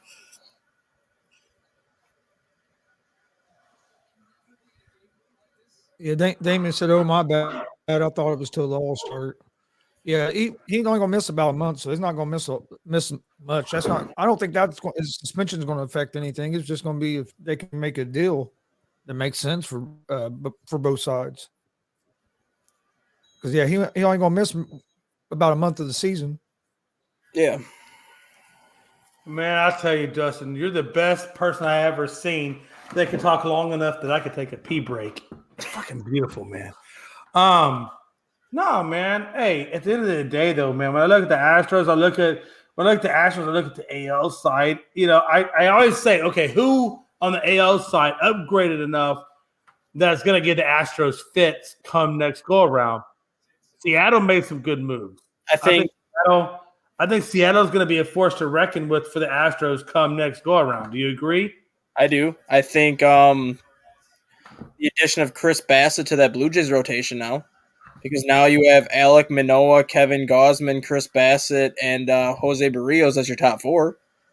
So now the Blue Jays actually have a legitimate top 4 rotation. You have to consider the Texas Rangers. They made the moves last year to get Marcus Semien, Corey Seager, and all those pieces, and now they have Jacob deGrom frontlining that rotation. There's still chatter that Carlos Rodon going to Texas is a possibility, so then you can headline that rotation with Rodon and deGrom. So if you look at Texas, let's just take the Rangers, for example. What was the best thing that the ownership group of the Rangers did? What was the best move that the Rangers did? Bringing in Bruce Bochy. Oh, thank God. That's how I know you're a credible source. Because if you just said anything other than Bochy, I would have said, you know what, Stat Guy, you're full of shit. The fact that you said Bochy, the fact that you said that, you know, that just shows me that I know you know what you're talking about. Because I think Bochy was absolutely the best thing that the Rangers did. They could have brought in a plethora of players. They did not have the right skipper at the helm. They would not have deGrom if Bochy was not there. Carlos Rodon would not be considering Texas if Bochy was not there. No, but what I'm saying is, I see what you're saying, that it's almost like a recruiting thing. I'm not talking about that. I'm just saying the fact that they brought in Bochy was the best thing that they did because he's the right guy to make the right decisions for that team, number one. And number two, you're right. He's going to bring in the right players. And I think without Bochy, look, you can bring any number of players in there, but if you don't have the right skipper at the helm, I don't care who you bring in. If you don't have the right skipper at the helm, it's not going to make a whole hell of a lot of a difference. No, it's not. And Bruce Bochy having those 3 World Series rings too, he knows And how they to. needed that. The Rangers needed that experience. He I mean, knows why look what the Astros did. When we got rid of Hinch, they could have went any number of ways. I'm glad they went Dusty Baker because Dusty Baker, he has the right credibility. Everything that when you look at Dusty Baker, just the Astros needed all of that to come back from 2017. Everything that Dusty Baker embodied, the Astros needed, not only from a PR standpoint, but from a manager standpoint, right? Yeah. He embodied everything that they needed. And I think that's what Bochy will do for the Rangers. I think that, he's going to embody everything that they need. He's going to bring a championship culture to a team that's never even been to the World Series. Yeah, and that's, I think, what a lot of people overlook when they're talking about, like, free agency and everything like that. Like, everyone always focuses on free agency and the moves that these teams make to make, but nobody ever talks about, like, managerial changes. They don't. And me being a Chicago Cubs fan, and I can attest to this, the best move that the Cubs ever made in 2015 was not bringing in John Lester. Yes, signing John Lester was huge because that free agent signing was kind of the indication that the Cubs were taking that next step and they wanted to start bringing in like these big name players. But the best signing the Cubs did was bringing in Joe Maddon because he was the right manager for that team. And look at what he did with that team. The same situation. But by the same token, watch this. Hey, Gonzo. You know where the Reds have been. You know what the Reds have in their farm system. You know what they've done with their future talent. I think if there's a classic example of probably what you would want in that leadership position to take the Reds from where they are now or where they were even last year to where they should be, do you feel like you had the right manager at the Cincinnati Reds level, or do you think that the Cincinnati Reds need to be looking at other people as well to start developing these young guys and retaining even these young guys? Or is it even a manager issue with the Reds, or does it go to an ownership level with the Reds that they're not making the commitments to these players once they come up, once they become a superstar, start to show promise, where do you see the issue with the Reds? Is it at the ownership or is it at the managerial side? Where do you put the ownership at with the Reds and where they are? On both. I put on ownership and on management. I've been saying that we need the new manager for the last 2 or 3 seasons. This year we fired 5 or 6 coaches, but we kept him. So this is basically be his make it or break it year. But as ownership, you also have to empower your manager to be able to do what he needs to do. They haven't always left him in the best positions. Yeah, because look at back in 2020, Jay. The Reds made the playoffs in 2020. Granted, it was a COVID-shortened season, but the Reds still got into the playoffs in 2020, and then the next offseason, they already started to blow up that roster. Why they did it? It sounds eerily similar to what we were talking about on a previous show, and maybe a bit unscripted. I think Stat Guy, I think you were on unscripted last go around, and we were talking about we're the Marlins. We were talking about the Marlins, and you said the Marlins always blow up their roster after they win a World Series or whatever. But that's why. But it was different because it was a 60-game season, and that's not. It's barely a third of your season. Yeah. Right. Why you wouldn't keep that same roster intact for at least 2021 and see what you could do with it for a full 162-game season is beyond me. Now, if he would have had that roster for 2021 and they win like 70, 72 games, then I understand blowing it up for 2022 because you made the playoffs, you kept all those pieces with that roster, thinking that that's the roster you needed to be successful, and it ended up not working. Then I could understand blowing it up last year like they continued to do. But I just never understood getting rid of Trevor Bauer in 2021 and just the moves they were making in 2021 coming off the year they had in 2020 because the Reds were in a position to be a wild card team again. They were in a position to contend for the NL Central because they had good starting pitching and they had a good offense. And for whatever reason, the ownership felt like, no, we made the playoffs. We lost to the Braves. Now we need to blow it up. I'm like, you played a 64-game season. your 60 regular season games, and then your 4 playoff games, and your team won 36 of those 64 games. You're not in a bad position. You're not that far off. Stick with what you have for one more year. Play the full season out and see how you do, and then figure things out. Gonzo, how do you feel about the Reds? What do you think the Reds? By the way, good point, Stat. Hey, good points. But Gonzo, this is your team, man. I mean, how do you feel about it? What do you think the Reds need to do? Do they need to fire their coach? Do they need to, or is it management? I mean, where is the issue for the Reds to go from where they are currently and where you would like to see them go in the future?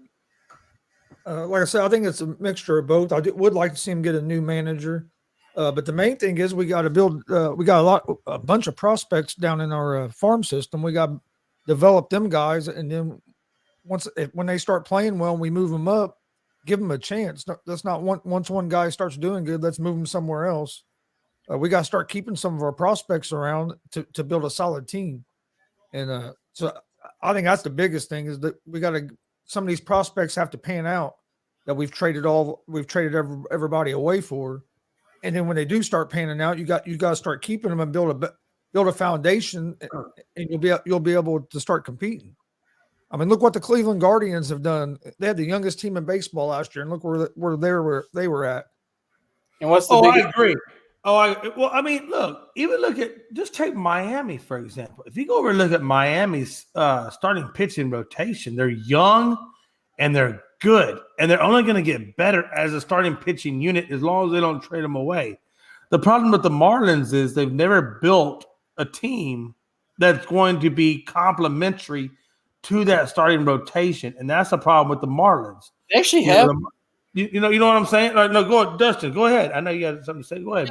Marlins actually have built a team like that, but the only problem is they're not consistent enough with it. I go back to 2020 with them too when they made the playoffs. They made the playoffs that year because they had Sandy Alcantara, Sixto Sanchez, and Pablo Lopez anchoring that rotation as probably 3 of the hardest throwers in baseball that got the Marlins into the playoffs that year. They end up sweeping the Cubs in the wild card series, end up taking the Braves 4 games, and all 4 games were decided by 2 runs or less because they had the pitching. They had some young hitters on that team that were still very young and very inexperienced. But instead of adding to that lineup, they didn't do much to help it out. They stuck with the young hitters, and those young hitters have not developed. And that's always been the Marlins' issue. Like, they have the pieces in place. They know what they need to do to get to that next step. But for whatever reason, they don't address that next step, and they just kind of let it sit in neutral for however long they let it sit there before their players get to be too much for them to afford. No, by the way, hey, real quick update on score. If you guys watch the World Cup, Argentina is 2-0 over Croatia right now.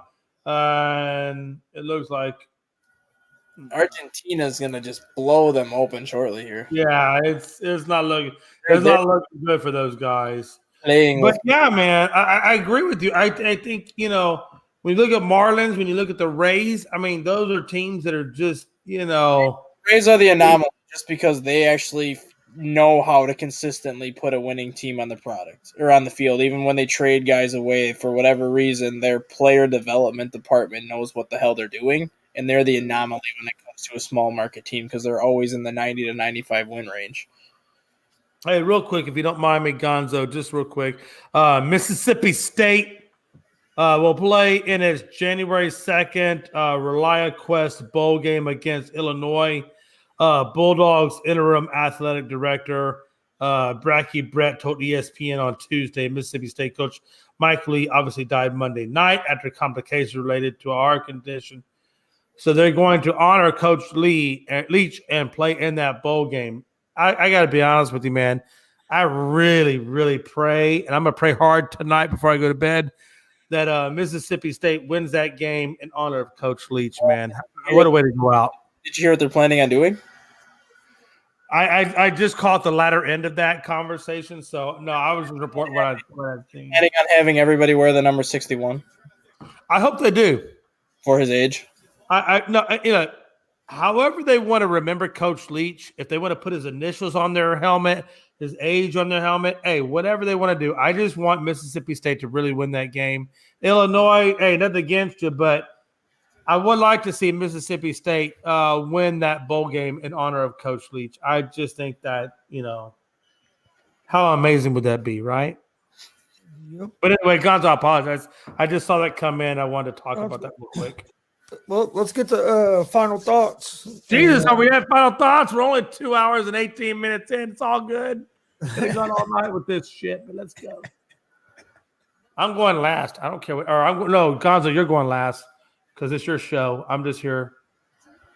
I don't know why I'm here. I don't even know what to do with my hands. But stat guy, man, lead us off, man. Final thoughts for me are the NFL playoff picture, I think, is going to come full circle after this weekend. I think after this weekend, you're going to have 12 of the 14 teams pretty much guaranteed to be in at this point.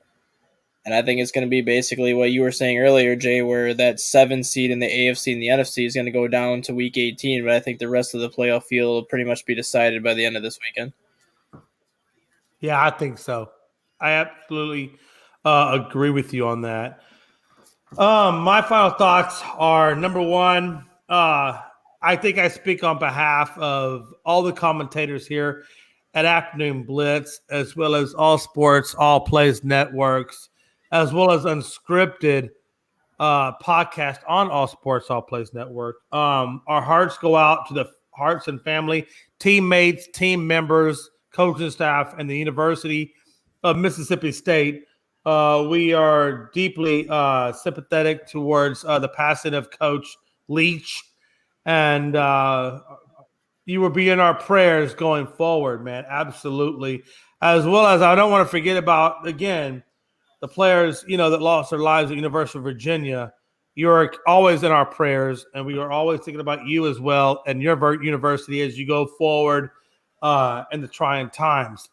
Having said that, man, hey, what a time to be alive, though, man. Lots of things are going on.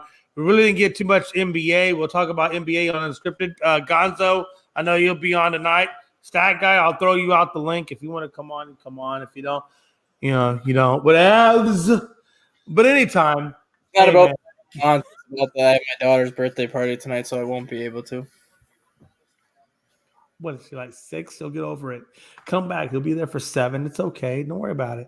It's all good. No, you got to make your daughter's birthday party. It's all good. It's all good, man. Look, I speak from a combat vet. Look, the last time I saw a birthday party on any of my kids was? I can't remember. It's probably because I never attended any of them. Too busy being deployed, doing what the military wanted me to do. But that's okay. It's what we do.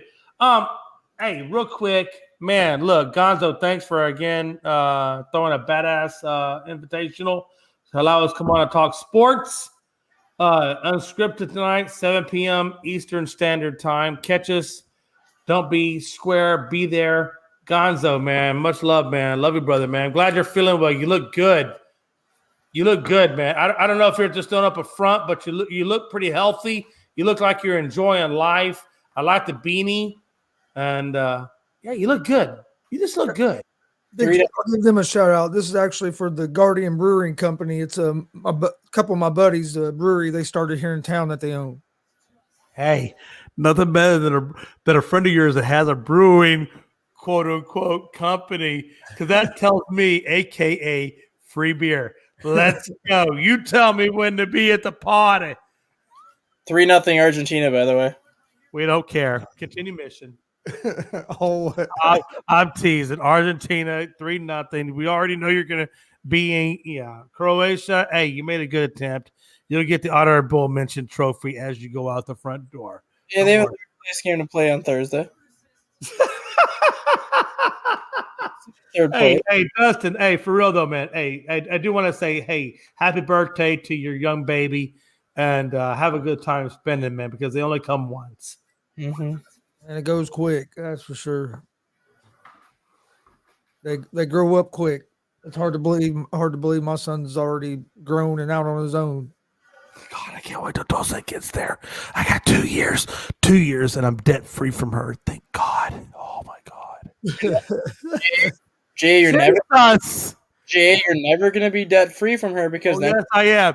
then Hey, she's gonna, according to the court of law, 18 years of age, I am no longer going to give her a damn dime. And let me tell you something. when she wants I've you. given that girl a lot of money, Dustin. I've given that girl a lot of money. When she turns that, I told her, listen, Dustin, the VA is paying for her college. Her college is paid. I bought her a truck. I'm gonna tell you like I told her. From here on out, you're on your own. You're I'll gonna pay her advice. you're But- gonna pay for her wedding. Hey, but Jay's pocketbook is closed. Nope, you'll pay for her wedding. God. If I could find somebody to actually marry her, that would be fucking phenomenal. You'll pay for her. You're gonna pay for her $50,000 wedding. I don't even know if Dr. Phil can find somebody to marry that girl, but if so, That'll be another $50,000 charge. real American genius. Oh my goodness. Jonathan, get us out of here, man. We're at the end of it. We're toast. Yeah, we're toast. Oh, I forgot what I was going to say. Oh, we'll be live here in a few minutes with Easy Money, a sports betting show. Come join us for that. Like Jay said, unscripted night at 7 p.m. Eastern. Please hit that subscribe button on YouTube at Gonzo Sports Room, at All Sports All Plays, at Unscripted. And we'll see you guys tomorrow at 1 p.m. Eastern for another episode of the ASAP Afternoon Blitz. Enjoy your Tuesday.